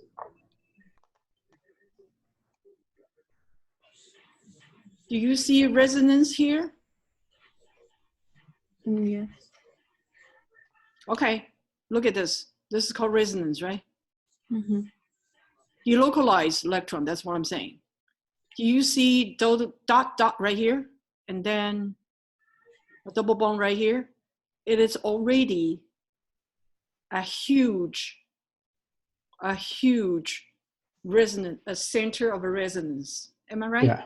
Mm-hmm. Yes. I told you, yeah, this is what chemists are thinking, okay? When they create something, there is a reason they want that particular species to work for some purpose, okay? I want OH group, okay? Because later on you will see how it works, okay? All right, Miss Jean, your friend is wonderful, but I found a spice I can use as an additive into the reaction. Aha, aha, aha. So look at this. Do you see CY right here? CY right here? That is cyclohexyl. How about that? Remember that 6-member ring cyclohexyl? Yeah. Yes. That is in my friend DCC. Am I right? Yes. Yeah. Right. Remember, this is the dot in between that double bond and double bond to the N nitrogens. Remember that? Yeah. Okay, so this is where it comes from, okay? So this has DCC in the structure. When it is activated,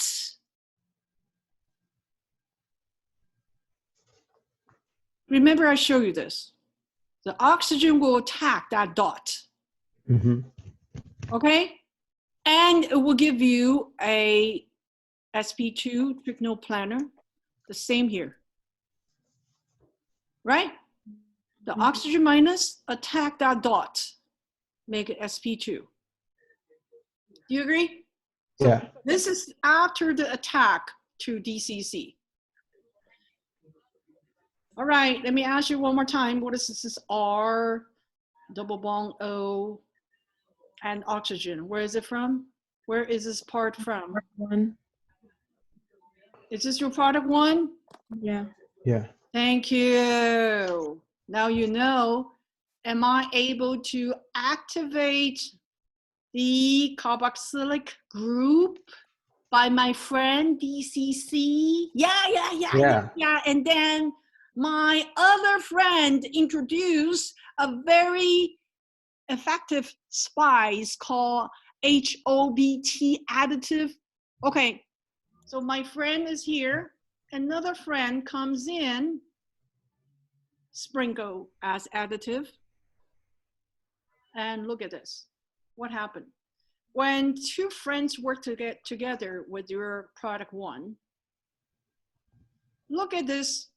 Hydrogen will be deprotonated by your base. Am I right? Mm-hmm. Do you agree? Because you're Yeah. running the reaction in base, right? Okay. All right. Then this oxygen will attack one more time where? The carbonyl group. Mariana told me the carbonyl group, yes, is the part I want to introduce the peptide bond later. So let me tell you this whole thing right here. Okay, so originally it was just a carbonyl group with R. All right, now this is a huge activated species.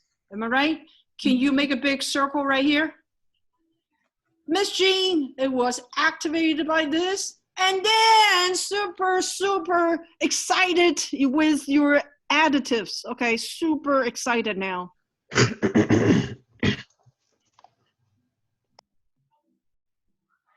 Hey, remember, when you study the UV spectroscopy, the bond gets excited. When you pump in energy, okay. When you study the IR, it's the infrared photon get the bond excited. When you study the NMR, it is the radio frequency wave energy comes in. Also the magnetic field energy comes in, gets excited. And here we're talking about my friend and then the other friend, the other neighbor with Ann also. Hey, do you see that Ann? All my friend has one thing in common. They all carry nitrogen, right? Yes. Okay, is this an important feature? Yes, it must have, because I told you the nitrogen can do magic, especially because I want to use amino group later. Okay, because it has this resonance potential. I want all of you to circle this part right here. Super excited. And I also want you to make a note right here. Miss Jean, that carboxylate make friends with your friend DCC. But when the other friend comes over, it also gets attracted at the same time on the carbonyl group, okay? And then you realize this carbon actually will choose between your two friends. It will keep this even more resonance structure favorably with strong preference. This carbon right here will prefer to take this one with stronger resonance. Do you agree with me?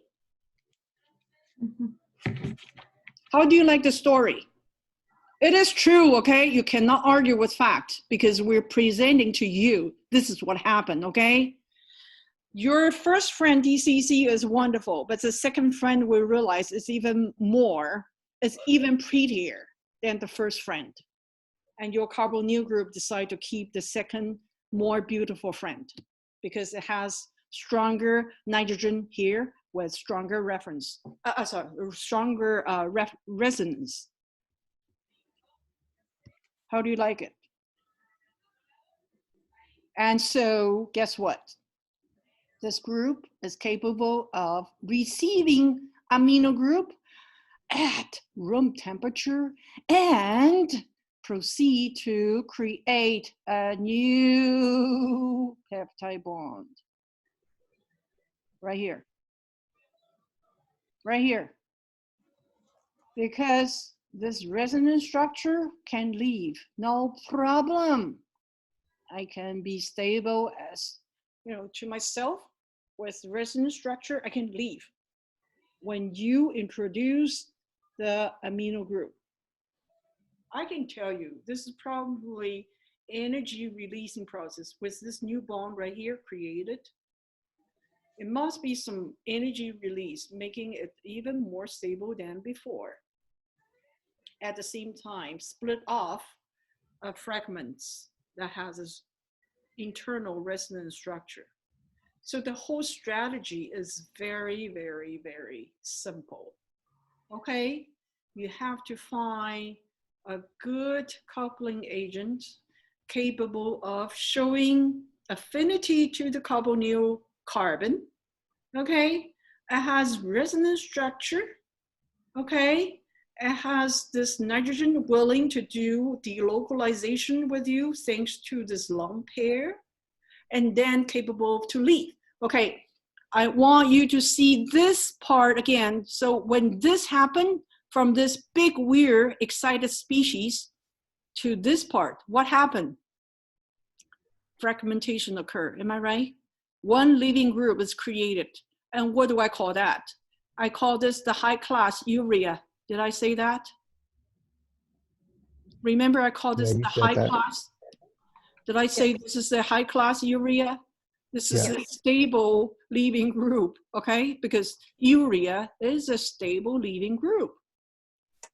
This is a urea analog, okay? So you will have, okay, the new friend who is prettier than your first friend DCC is kept, okay? So when the amino group comes in, okay, look at this nitrogen. Nitrogen, oh, welcomes amino group. Okay, I have one more nitrogen to welcome the amino group.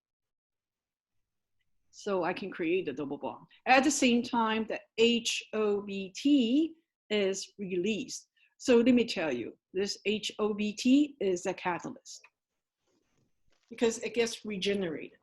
Am I right? Wait. Do you agree? Yeah. And I can tell you why do I call this champagne opening slide? Because it's better yield and less racemization.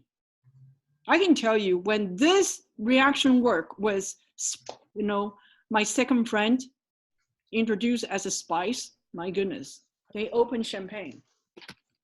If I were the research advisor, I'd probably buy everybody steak dinner that night, okay? Because it's better yield and less racemization. It is a groundbreaking research. Are you with me? Yes. It is very significant in the protein synthesis, okay? Okay, one more time. What does it take to make it work? My friend DCC, right? Mm-hmm. And then the other prettier friend was nitrogen, and then resonance structure aromatic ring, right? This is a huge, this is a huge resonance radical right here. Agree? Can I move forward? Yes. Are you able to enjoy the mechanism so far? Oh, well, what did I do? I hope you can understand, okay? A lot of research here is just amazing. This is really high class, okay? All right. What do I want to tell you next? After I open the champagne, what people do? Derivatives of HOBT, okay? Or develop, oh. Okay, now you said your prettier friend HOBT can do that magic. So the yield is better and the racemization is actually reduced. We have a selection of pretty friends, okay? Developed as a coupling agent. And guess what? They actually fuse the two fragments together. Okay, are you able to see this big weird molecule and aminium, uranium? Okay, uranium is relates to our research, relates to our paper, relates to our experiments. But this one and this one actually very, very similar, okay? What do you see in common?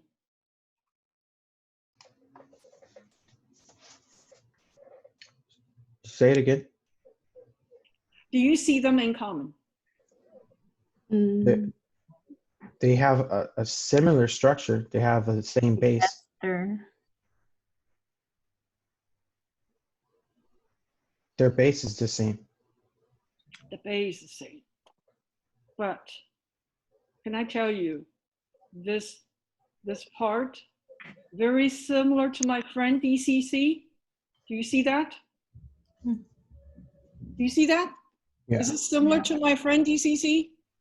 Is this similar to my friend DCC? But the only difference is this DCC can migrate woo-hoo, to the other nitrogen. Do you see that?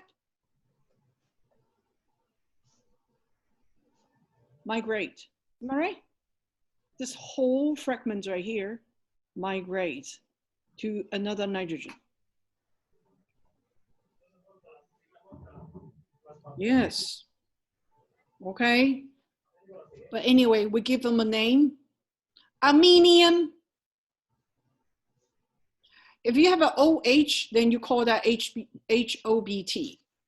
But if you have the DCC analog attached to it, then yes, I can tell you now, because in the last slide, we know DCC and HOBT together, they can create better yield and reduce the aromatization.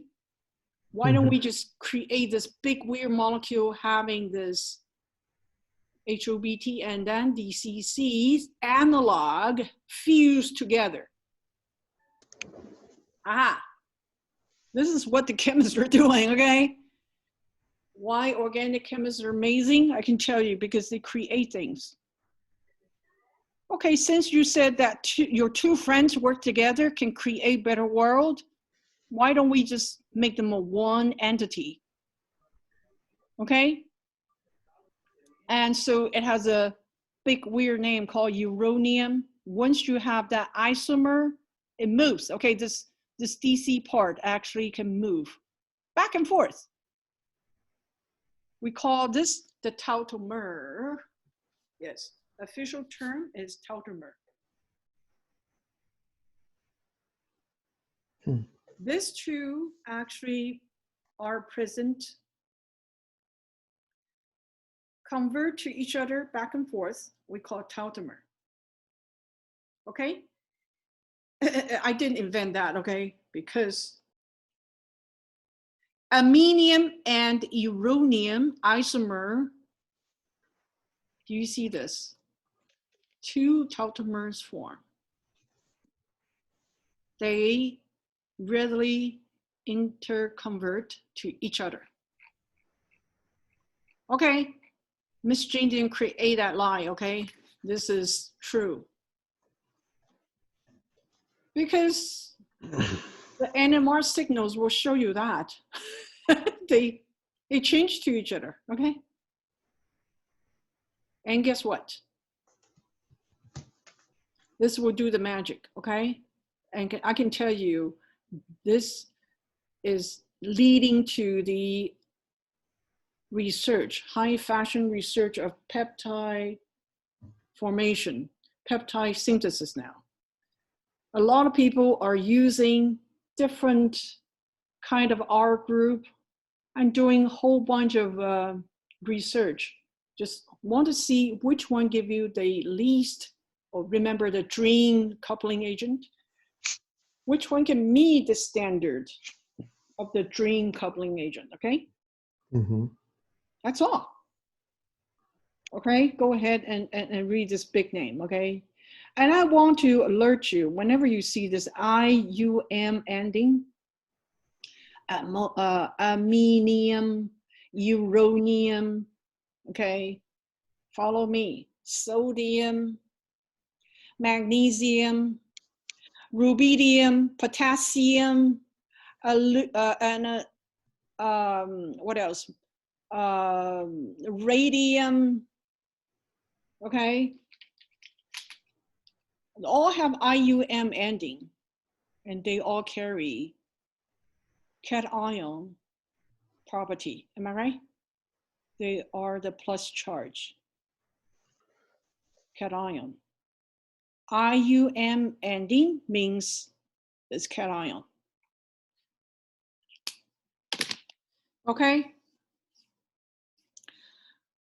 And please pay attention to this plus charge right here, because it will do the magic later. Do you hear me? You need that cation. You need ionic compound.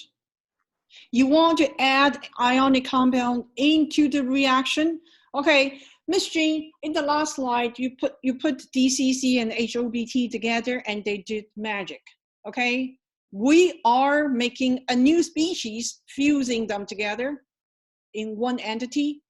and then we realize they form tautomers, so be it.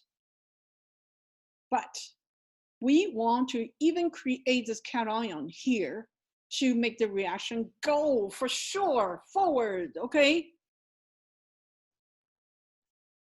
All right, so we have this HBTU and then HATU. The only difference here, you see extra nitrogen is introduced. I can tell you, people just want to introduce more and more nitrogen, okay? To make it more efficient, to make the catalysis or the activation process even faster, etc. By all means. More nitrogen, yeah, more resonance. I welcome that, okay? More affinity to the amino group. I love it, okay? All right. So we want you to enjoy this slide. Now this is which slide? This is number 7, right? Okay. Do me a favor. Can you write down a note? And you tell yourself, page 7 is the mechanism that I will follow for writing up my pre-lab. The answer is right here. Are you with me? Am I talking to myself?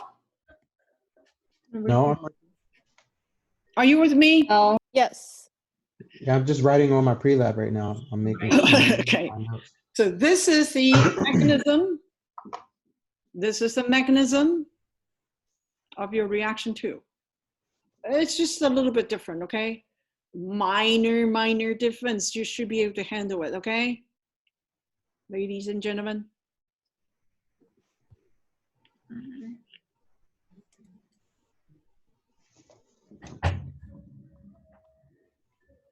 Okay. Remember, in the last slide, didn't I show you this uranium? This is actually what you can be using, okay? It is actually coming from this tautomerization resonance structure of the other one, okay? This is very similar to my HOBT. This is similar to my friend DCC, but it migrates to uranium now. Am I right? Okay. And so I will just throw this uranium salt. Salt. That means there is another anion to stabilize it. Okay. I need to add another anion to help these 2 important ingredients stick together without breaking it apart, without side reaction. So here is the counter anion, okay? People commonly use hexafluorophosphate. Yeah, this is the name. All right. Yeah, right here. This is the uranium hexafluorophosphate. Yeah, with the PF6 minus charge right here, I can stabilize the uranium salt. Okay. And since this is already created in the industry, and I'm going to use it as is in the reaction number 2 with a slight modification on this anion, okay? We are using the other vendor's salt from the other vendor, okay? And it's borate in nature.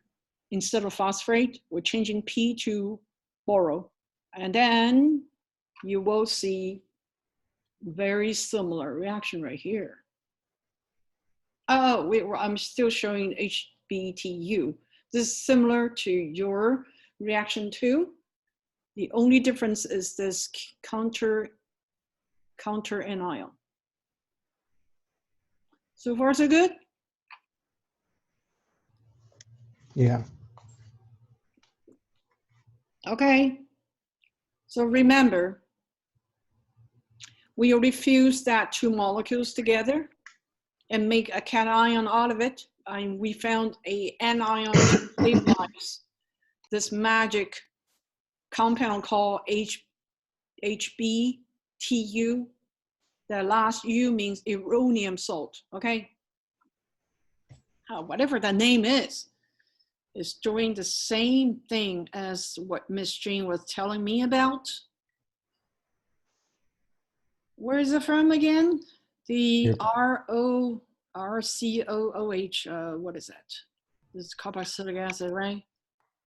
What is it? What is it? That's what we made From the first Part one? one of the reaction, yes. That Yeah. is your reaction number one, product number one. You put it in base. Okay, deprotonation. And then you add the big weird molecule I just told you about, fusing two parts of my friends together, right? This is the DCC analog. Remember that? And then the HOBT actually breaks apart. It actually falls apart in the solution and give you two fragments. Mm. And so interesting that, remember, between the DCC and my prettier friend, HOBT, remember, the carbonyl group will choose my prettier friend, right? Once the two fragments put on the same carbon, my goodness, with oxygen here, oxygen, oxygen here, I can tell this carbon is not gonna feel comfortable, okay? And so this compound right here, super, super, super, super excited, activated. I shouldn't say excited, I should say activated. That's a better term, okay? Because we're talking about coupling agent. We're not talking about photons, okay? Super activated, okay? And then my carbon right here, poor carbon, oh, pulling apart by this oxygens, so many oxygens, so it has to split off. And is this what Miss Jean called a high class urea? It has to split off, okay, right here. This bond has to break. It has to break because this carbon is so uncomfortable, okay? It must happen. And so go ahead, use this mechanism right here to write your pre-lab, okay?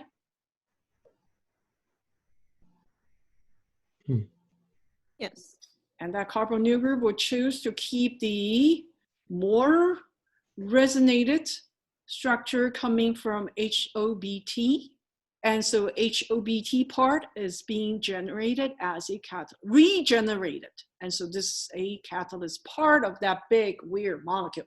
And I can't make this amino, welcome, welcome, amino, please come in this way, because I have a lot of nitrogen here waiting at home for you. And so when you comes over, I will leave because I'm a good resonance structure by myself. You get it? Yeah. This is what happened. Will you call this high fashion? Hello? It is high fashion reaction, am I right? Yeah. Artificial peptide synthesis. Artificial. Wait, can you go back up real quick? Huh? What is it? And at the bottom, you said that the HOBT, that's being recreated? Yes. Do you see a minus sign right here? Yeah. It will have to break. And then your base will give back the hydrogen from the surrounding. Okay, yeah, I see it now. I didn't see that. I was looking, trying to see. Okay. Or I can tell you, when the amino group, there are two hydrogens here. One of the hydrogen will have to contribute. But anyway, it's in the base condition. You will be using the base you add in to the solution as a reservoir at all time. Okay? Mm-hmm. Yeah. So once you have the ammonium there, okay, sorry, I should call it tertiary amine or like secondary tertiary amine, okay, they all do the same job. And I have to repeat myself. Miss Jean used a lot of nitrogen containing promoter, we call it promoter, catalyst, accelerator, and now I learned this term, coupling agent, all have one thing in common. They all have nitrogen. They're doing a lot of magic, a lot of amazing job for our formulations, okay? I've seen enough to tell you that. Okay? Mm-hmm. Yeah, I'm an industry person, okay? I can tell you, okay, if it means money, I will tell you it means money. It's a real money we're collecting, okay? Because we're able to patent some special formulation thanks to the nitrogen containing species, okay? There is a typo right here. So far, so good? Yes. Do you like this peptide synthesis? I can tell you, it was eye-opening to me because it actually, people really stretch to the limit to find so many different kinds of nitrogen-containing molecules to make the reaction go, okay? And if you have time, go ahead and review the slides I provide on Beachboard. Amazing, amazing review there. People all after one direction, make the peptide formation go at room temperature, make it high yield, and lower the racemization, okay? Make it non-toxic. If you're able to do that, I want to be your friend, okay? I'll call you even at midnight. I want to be your friend, okay? Because I know you will be billionaire right away, okay? Okay, all right, lastly, I want to show you, this is what we're gonna be using. I told you the only difference is the anion. This anion is now, my goodness, okay, we call it aminium, and the anion is tetrafluoroborate, okay? Okay, create the species right here. And one more time, hello, remember I said there is a migration, Mm-hmm. okay? And so, okay, so I want you to see the upper part of the molecule. What do you call this? Is it similar to my friend's DCC? Is it similar to my friend DCC? Yes. Yes. What is the lower part? It is my friend HOBT, the prettier one, am I right? With this positive charge, I can tell you the carboxylate will be super interested in this, okay? To show you, yes, the carboxylate right here, the positive charge right here, carboxylate attack this nitrogen.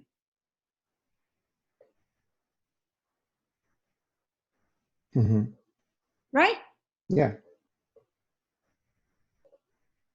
Oh, wait a minute. No. Wait. No, I got It's it wrong. right. I got it wrong. It is this oxygen attack the carbon dot. Sorry, I got it wrong. Sorry. The carbon from the carboxylate attack the carbon. Remember the dot of DCC? Yeah. Okay. The cation right here is for you to create a salt. Okay.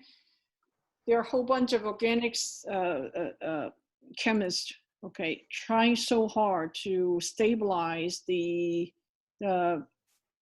salt by different anion group, okay? So one more time, I take it back, okay? The carboxylate attack the carbon dot of the DCC analog, okay? And then the other HOBT without the hydrogen, because the hydrogen will be taken by the base, okay? And then facilitate this activation process. And then you know the rest part of the story. There's a high class of urea, high class urea split off. And then the carbonyl kept my prettier friend, and this will turn out to be a good leaving group later when the amino group comes in. Are y'all following me? Are you all following me? Yeah. Yes. Sorry, just writing. Yeah, you don't have to write. I mean, do you understand how it goes now? Yeah. Yeah. Totally understand, right? You know, so right here, it is for you to follow the same slide number 7, mechanism-wise, and write with this TBTU. And this is supposed to be the assignment in the pre-lab, okay?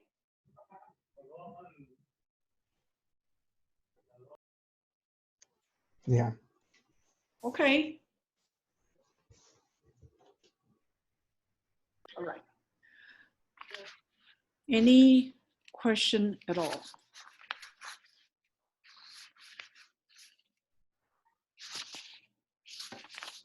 Any question at all? Mm, Don't forget, when you write this reaction, okay, I want you to show me your real molecule. Don't give me R, okay? Right. I don't want R, okay? I want your real molecule. So when you create the second peptide bond, you want to make sure the racemization occurred. And so instead of D and L with a specified stereochemistry in product 1, it's not there anymore. I can tell you, this is the big downside of this TBTU technology, coupling agent technology. The big downside is you always generate some stereoisomer or diastereomer at the same time, okay? And you lose control over the rotation angle, okay? And is the ratio between the two diastereomers about 50-50? I can tell you from this, the result of my students I've seen so far, the answer is no. A lot of them are able to get like 75-25, 3-to-1 ratio. Some people even get an 8-to-1 ratio. Of the desired Yes, diastereomer? yes, yes. Hmm. But the impurity is still there. The contaminant is still there. So unless you recrystallize, but the thing is, okay, please, you know, Miss Jean always tell you the real world, okay? If you have to recrystallize, and you know there is always mechanical loss, right? When you do recrystallization, you have to lose a lot of your product. If your crude, yeah, your starting point crude is 1%, 1 gram. You're lucky if you get 60% or 70% because of the mechanical loss, right? This is in the lab. I can tell you, if you have such a loss, okay, let me tell you, this is from my own experience. I can tell you a lot of times the president of the company will just ask you, tell me if the real yield is going to be covering the cost at all. They will ask you this. So they will have to contact the sales department or the marketing department Okay, what is the bare minimum? Or I should say, what is the maximum price we can sell to the market? So I can tell you, most of the time when you develop a product like this, you're losing money when you're just producing it in the trial base. Okay, you're just asking patients to, to willing to take this medication for trial. So actually, the first 5 years, you're losing money until it is shown effective in the market. Then the company will make decision. Okay, we scale up. We scale up the production so we can cover the cost, okay, without losing the money. So between year number 5 to year number 10, you barely can cover the cost. And I'm talking about a real successful product, okay? And then after 11 years, 10 years, when the whole world accepts this product as a true cure or the treatment to the disease, then you can collect the money. Understand? So Yes. if you want to run business, this is what you have to face. I'm on the board. I can tell you this is very, very true. This is the number I have to watch every time. And actually on a monthly basis, I have to watch these numbers. Okay? So making a product work in the market, it's just a long marathon race. Okay. Production issue, you have to overcome. Safety issue, the side effects, okay. And then the sales force will have to cooperate with you, get the customer convinced. So your salespeople will have to know what they're talking about to the sales to the market. And then, we have to structure the cost effectively in order to produce this product successfully with consistency. Oh, I can tell you, it is a lot of effort. Okay, making a product successful in the lab is nothing. Making it work in the market is a big deal. Okay? Yes. And I can tell you, I enjoy this training myself. I really enjoy this part. I can never enjoy chemistry so much without immersing myself in the real practical world. Okay, when you're really being beaten up by the cells, it's so funny. One time, I was working on a project. That was when I was working for BP. That's the first 3 to 5 years of my career. Okay, so the R&D director gave me a project. Okay, Jean, work on this. Okay, work on this project. I can tell you, the first project I got involved, and you probably know about this project too. It is the artificial fiber coming out of the PET bottle. Yeah, you know what PET is, right? People use that PET bottle for 7-Up, for Coca-Cola, right? Big plastic bottle, that is PET. Because we're creating so many bottles like that. So the director of R&D at BP asked me to just get the PET chopped down plastic and make it a glycol. So I add whole bunch. So, the PET itself is ester. So we just use a whole bunch of glycol and decompose.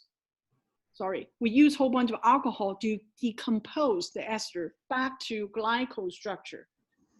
The glycol means, in the same molecule, you have OH in one side, the OH in the other side. So this is called glycol. So if I reverse the ester reaction by putting a whole bunch of alcohol and I generate glycol, then that glycol can be used to react with another acid and create ester, polyester fiber.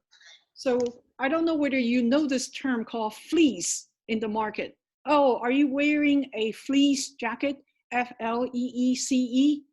That fleece jacket is coming from PET bottle. Okay, I worked on that project as the first project at BP. Okay, and guess what? I remember, okay, I worked on that project, and then the marketing department, our marketing VP came to me. Who wants that project? I said, I just listened to my supervisor, and it's a waste recycling project. And guess what? I can never imagine at that time, I actually paved the road for someone else's success. And actually that was turning to a real product. It's called fleece now in the market, okay? It is a real project. So in industry, this is what people are doing. We target to solve the problem. BP is extremely environment friendly company.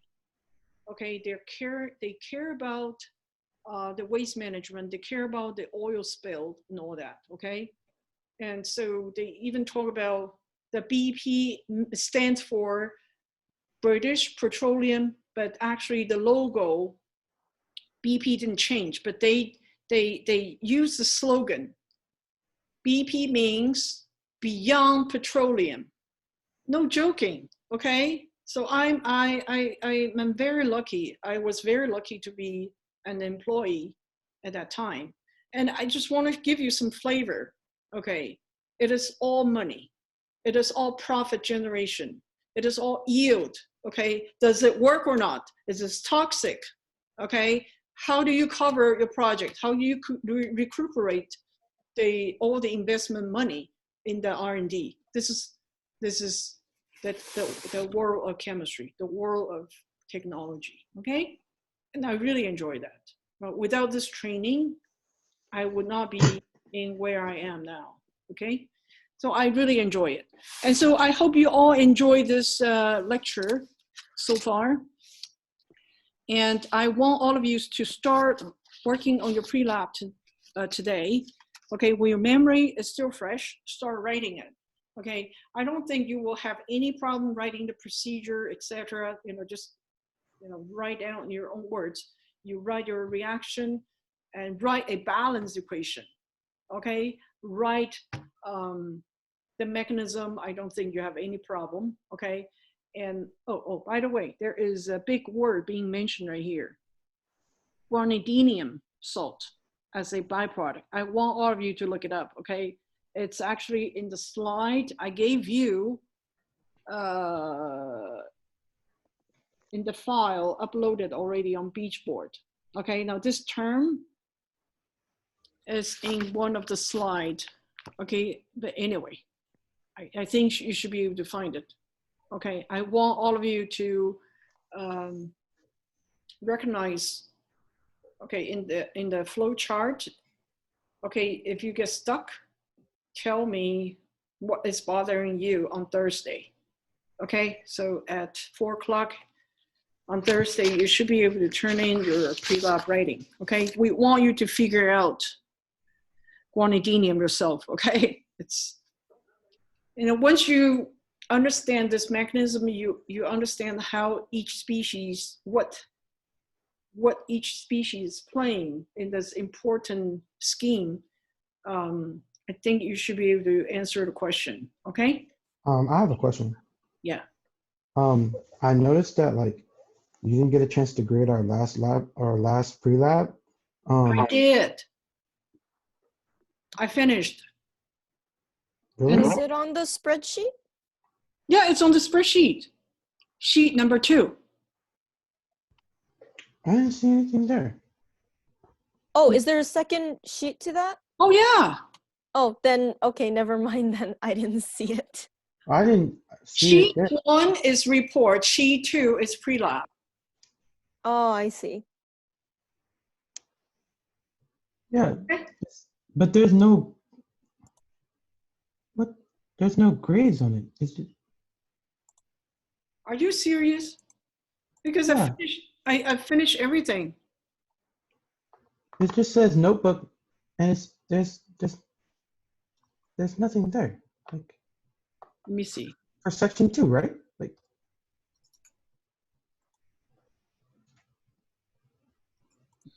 am I tripping? Your raw score.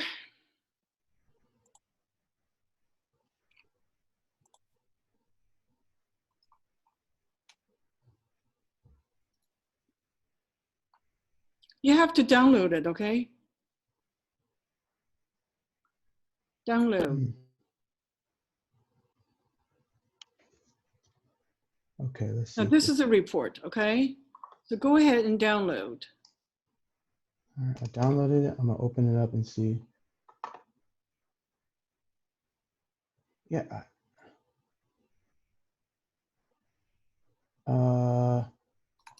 Yeah. It's the you're talking about on sheet 3.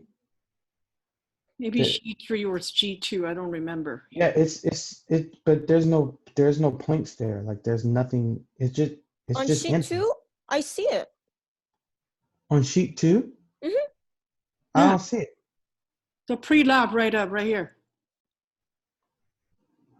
Man, I have to be tripping. I don't see anything. There's nothing.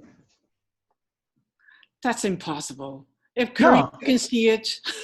Yes, I can see it fine. I Right. can't. It's I'm like showing you right here. I could take a picture and send it to you guys. There's nothing there. Like I see sheet 1 perfectly fine. Like You know But- something, a lot of times it's probably because my Excel file, my Excel is a different version of your Excel. The software. yeah. Are you using an Apple computer or something? I am. Okay, that makes sense. Yeah, because I don't see it. Like there's nothing. It just says notebook, and then it says student name, experiment 1, 2, 3, 4, 5. Isn't that sheet 3? On sheet 2, in pink it says pre-lab write-up. Yeah. Sheet Yeah, three on is sheet 2, there's nothing there. It's just empty boxes. I could like send a picture. But Andrew, I'm showing in front of your face. This is what I download from the beach board. You have to Okay. download, understand? Yeah, I downloaded it. I don't see that. I'm just now seeing it. I was what you having the have same here. issues as Andrew. My page 2 would come out just empty when Yeah. I download it. I can tell you something to do with the compatibility of the software in your laptop, and I've heard that too. Okay, so are you able to take a photo, Andrew? Yeah. Okay, take a photo. This is your grade. I'm gonna take a photo right now. So the rest of the class have no problem, right? Yes, I can see it fine. Okay, yeah, I can tell you. Oftentimes I hear students will write me email, Ms. Jean, I don't even have internet at home. If that's the case, I can only urge you to go to the campus, drive your car to the campus, okay? And use our internet on campus. Understand? Yeah. Yes. If you encounter such a problem, I mean, I cannot say, go upgrade your internet, or I mean, it's really a lot of money too. I don't know about you guys, in my house, just internet alone, we paid roughly $100 per month, just internet. I'm not talking about phone or the TV. Yeah, my net is the same. Yeah, so if I sleep at home all months not using the internet, I'm just losing that money, okay? That's life, all right? So the only way to get away with it is to come to the campus as often as you can if you don't have internet at home. So students also said, Ms. Jean, my iPhone, my smartphone does not work. It does not receive the the grade book, there's nothing I can do, seriously. Because they have, some students don't have upgraded laptop and they only rely on the iPhone, then, you know, in this case, I can only ask you to maybe team up with your classmate to get more help from each other, okay? Yeah. What's on the third page? I just want to make sure my third page Third is. page is for notebook grading, and I don't think I can do that this semester because I cannot collect your notebook, right? So how would that, does it just count as like, how would those points The affect? points will not be factored in, Okay, cool. will not be factored in. And it will be just for you to build your own resume, okay? Save that as a resume, Yeah. okay? And Yeah. besides that, yeah, I'm done. I mean, during the spring break, I've been really, really busy grading and preparing the lecture for this week. And I can tell you, it is, oh, we still have 20 some minutes, no problem. I can tell you, this is gonna be a very hectic 4 weeks, okay? Yeah. I can Imagine, yeah, imagine you have to prepare yourself for many exams, right? Is it scheduled sometime this week or next, right? Yep. Okay, on top of that, this Thursday lecture will not be a heavy duty one. Today, this is a heavy duty because I really have to hold your hand. On Thursday, I think I plan to collect your questions and any question you may have on the pre-lab. Okay, I can try to clarify, and also, so it will not be a long lecture from me. I will go over the potential NMR result. Okay, I'll give you some lecture on COSY. This is another type of NMR spectrum you should learn. It's very, very easy. Okay, don't be intimidated. Okay, it's so easy. But I do need to spend 10 minutes to help you learn that, okay? And after that, I think I can just close the chapter. And next week, I will talk about the Grignard reaction. This Yes. Grignard reaction is not gonna be the same level of 320L. It will be a heavy dosage of stereochemistry again. Do you like stereochemistry? Yeah. You better like it, okay? If you want to be in pharmaceutical related industry, my goodness, stereochemistry is must learn. It's a must have. Okay. Other than that, so Grignard reaction, I will have to spend at least good lab period. Just go over the example with you. And at the same time, I will upload a video for you to learn how to learn the models, okay, in the Grignard reaction. How do you make prediction for the stereochemistry? There are models for you to learn, to go after, to follow, so you can make prediction. It's a lot of fun, actually. I really like this training. My goodness, I really love 420 to the extent I decide to teach. To the extent I decide to teach this class, where every other, I'll say a lot of the faculty member are actually scared to teach the class because of the workload. But I've heard. Yeah, but I can tell you, I really enjoy the type of a challenge we train students to become professional. This is a workout to your brain, I think. Yeah. I love it. I really love it. I Mm. truly love it. Okay.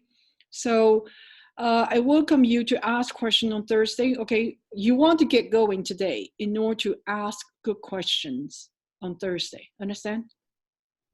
Yes. Okay. Anything else? Anything I should share with you?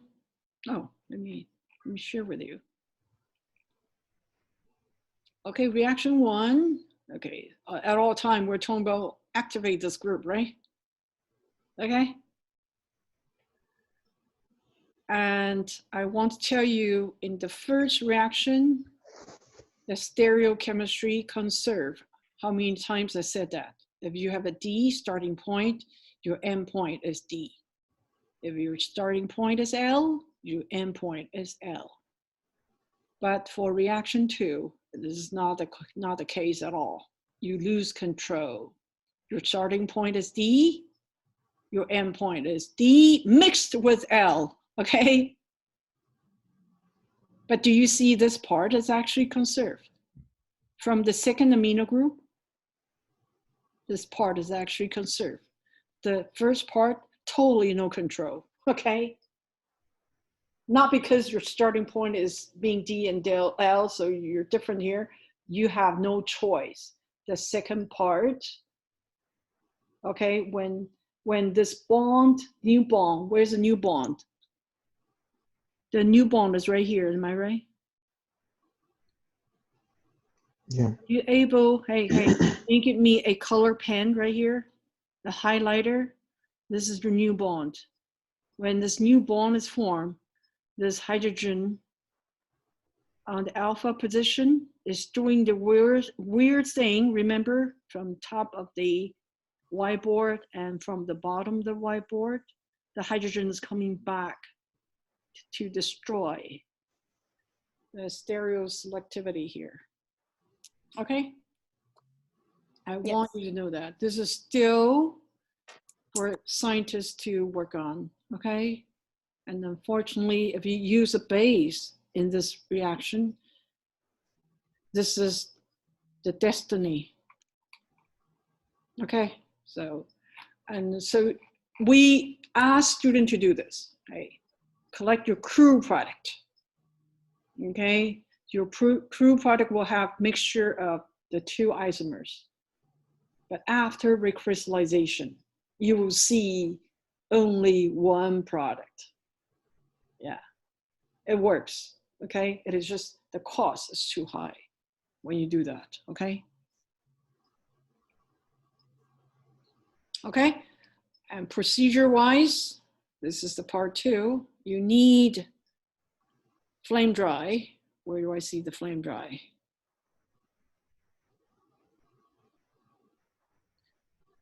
Okay, right here. Do you see flame dry? This is involving TBTU. Place an adapter with drying tube, sidearm, okay. Flame dry the ensemble. Do you see that? Yes. And at RT, what is RT? What is RT? Hello, wake up. Room Room temperature. temperature. Thank you, room temperature, all right? So we wanna mimic your body temperature, okay? Then you added your reactant and you add another reactant. Okay, it's the N protected amino acid. This is actually coming from your product 1, okay? And this is actually your amino group provider. Okay, we are providing it in the hydrochloride form. Aha, I told you before why we need that. I want you to pay attention to this 4 millimoles of this triethylamine. Oh, big story behind this. Okay, I told you we have to use base, right? Is this the base? Yes, the answer is yes. Okay. And why is it 4 ml? I mean, why is it 4 millimoles? You tell me. Okay, when you write the mechanism, you will see why. Okay. And see this, the anhydrous something. You use syringe, etc. Then you introduce TBTU, make sure stir at RT for 2 hours. Then you start the workup. Okay. I talked about this word already. Tritiurate. or triturate. Okay, doesn't matter.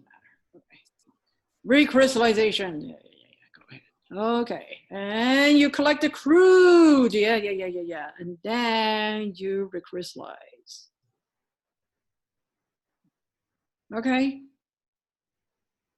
You know, you will find the ratio of diastereomer in the crude first, then you purify it. After recrystallization, okay, you purify. Then you take the NMR again to see if you still have the mixture of the two stereoisomers or just one. Okay. Amazing. I love this experiment. My heart endorsed this experiment. If I want to tell my grandchildren about the eye opening, yeah, this is one of it. I can tell you in industry, my eyes are open every day too. Every day, yes. Okay. But in the lab, this is already the beauty. I don't need to go to museum to enjoy any other beauty. This is the true beauty of chemistry. Okay, lovely. Any other question? I have 10 minutes to go. Or I welcome you to ask questions, okay? It's not easy, but if you go through this training, you will love it.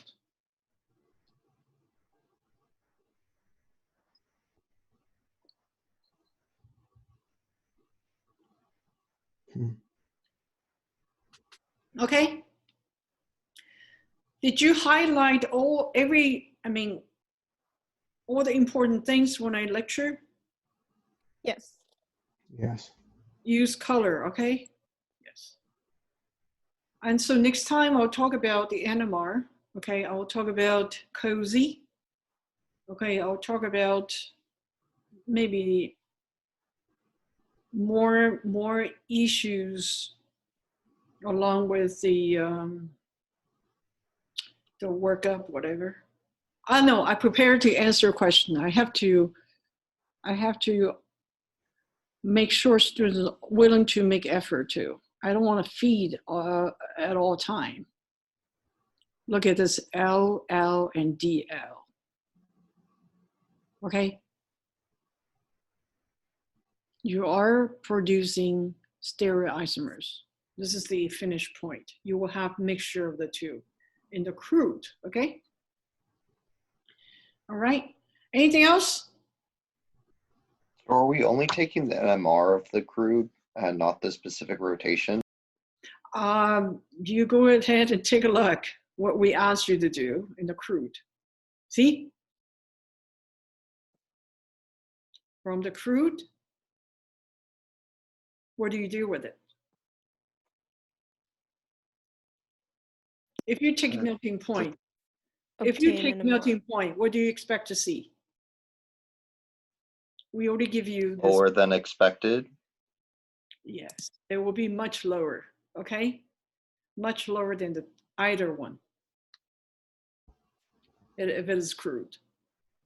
But if it is purified, you will see, yes, one product stands out.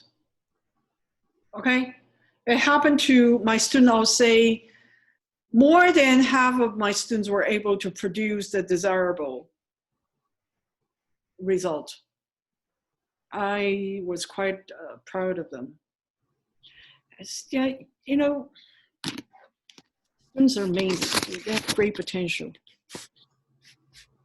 If you push them to the limit, you see how they perform beyond the limit, beyond their, they thought they're not quite that good.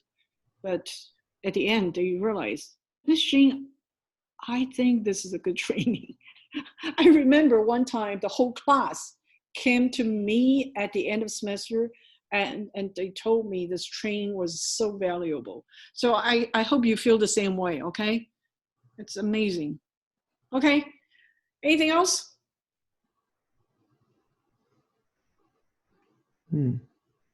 I had a question, but I have a question, or I just had a statement, but it has nothing to do with any of this. So Yeah. I'll just probably Yeah, you can write to me or anytime, okay? Yeah. All right. All right. Other students? Do you think this lecture helps you a little bit? Does it help? Yes. Yes, it does. Yes, I found it very helpful. You find it very helpful, huh? Now, who said that? Jennifer. Jennifer, thank you. Okay. Let me tell you this. I am not organic chemist, okay? I'm a P chemist. And actually I come from polymer, the world of polymer. And all the time I use a lot of organic chemistry knowledge, but I didn't develop my career in the synthetic part, but more on the formulation part, okay? I have to utilize the good thing about each unique feature of the organic compound. Because we're doing the petrol-based, petroleum chemical industry, we're dealing with organic molecules a lot, okay? And we just utilize the good feature of it and formulate our product. We call resins. Have you heard of this term, resins? During my career, okay, not only, I told you waste recycling project, that was one. The other big project I was involved in was F-22, the fighter, the stealth. You know the fighter, right? Yes. The aircraft. I was involved in that, and I have 2 patents in that area. And also there is a lot of application in the water base. Okay, now if you go to the hardware store, you see this water base, a painting. You can buy the paint in water base. I can tell you, a lot of industry turned from solvent based into water based, because in California we have a very strict environmental protection rules we have to follow. Okay, that was also big project I got involved, working at BP and then later on in the BASF, etc. I worked for BASF for a couple of years also. Amazing. Chemistry is a very important part of a training in my life. Okay, without understanding the stories I was talking about, you just utilize the fact that the reaction can take place like that, but you can't design unless you know what's going on. Understand? So being a designer, a chemist has to be a designer. Train yourself to become a designer. You have to know why we want this so many nitrogens in this molecule design or reaction design. Okay, well, at least I think you get the flavor now. Okay, amazing. Nitrogen is just amazing. Okay, all right. Any other question? I hope you can enjoy this pre-lab writing. Okay, the Rolls-Royce chapter of all. And I'm not saying the Grignard reaction is not as much fun. It will be a lot of fun too. It's the other type of fun. Okay, it is not as high fashion as this. Okay, and I hope you guys enjoy this. I have to say you guys are lucky because you're not doing a lot of the lab work. You're not as busy. So you can learn more from the lecture. Am I right? Kind of. Kind of? Yes and no. Kind of. Yes and no. Because well, first of all, it takes a lot more effort to study and put everything together. And then everybody's life has changed. So you have to go out of your way to find extra work and do all this other stuff. So just to make ends meet. So it's a little different, but I'm just as busy as I was well, I'm a little less busy, kind of, but I'm still just as busy because although I'm not doing anything in my research class, in my research lab hands-on, I'm writing like this big paper. I'm pulling together researches. I'm sending things back and forth. Like it's crazy. We're still trying to figure out when we're going to order things and how we're going to put everything together. And I'm still optimizing my own way I of see. creating certain things. So like I putting together like my procedure of how I'm going to create what I'm creating in my lab, and I have to get it back from my professor and then send it to the people that I'm working with on their big projects. So it's a little more complicated than. Oh yeah, but you are not going to be complicated by this crisis forever. Okay, we're That's just true. testing ourselves here. I mean, 2-3 months. We realize we can reach maximum. We actually can reach one maximum during this period of time, and then you realize you're a lot more capable than you think. Why not, right?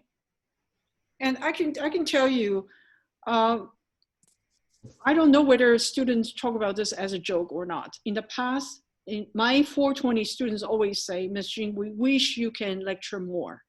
We're too busy in the lab, but we wish you can lecture more, can help us understand why we are choosing these molecules at all. Understand? Yeah, so I wish, you know, from the last 8 slides, you know, Dr. Lopez handpicked this eight very valuable slides. I think it's really, really helpful. I can tell you, if you guys are in the lab, you have to be busy to deliver the result. I wouldn't have so much time going through, you know, there's so many arrows and so many details. There's so many details here, okay? I think you can learn chemistry either way, dry lab format or the real bench work. You learn both, okay? I hope this is a good appetizer, okay? Mm-hmm.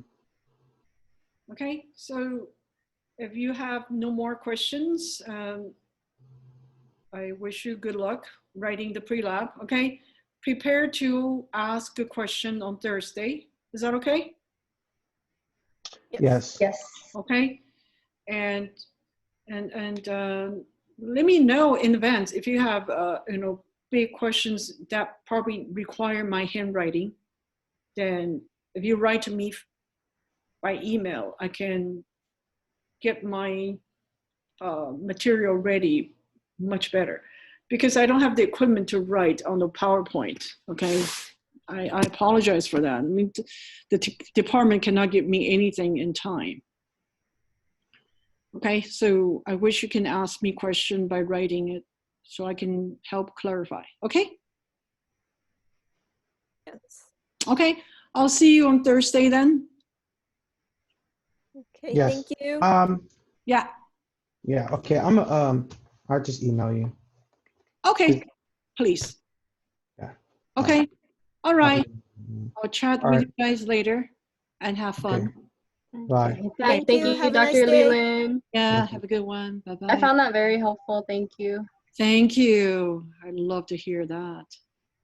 Okay, help me teach better. Thank you. Bye-bye. Bye. Goodbye. Bye.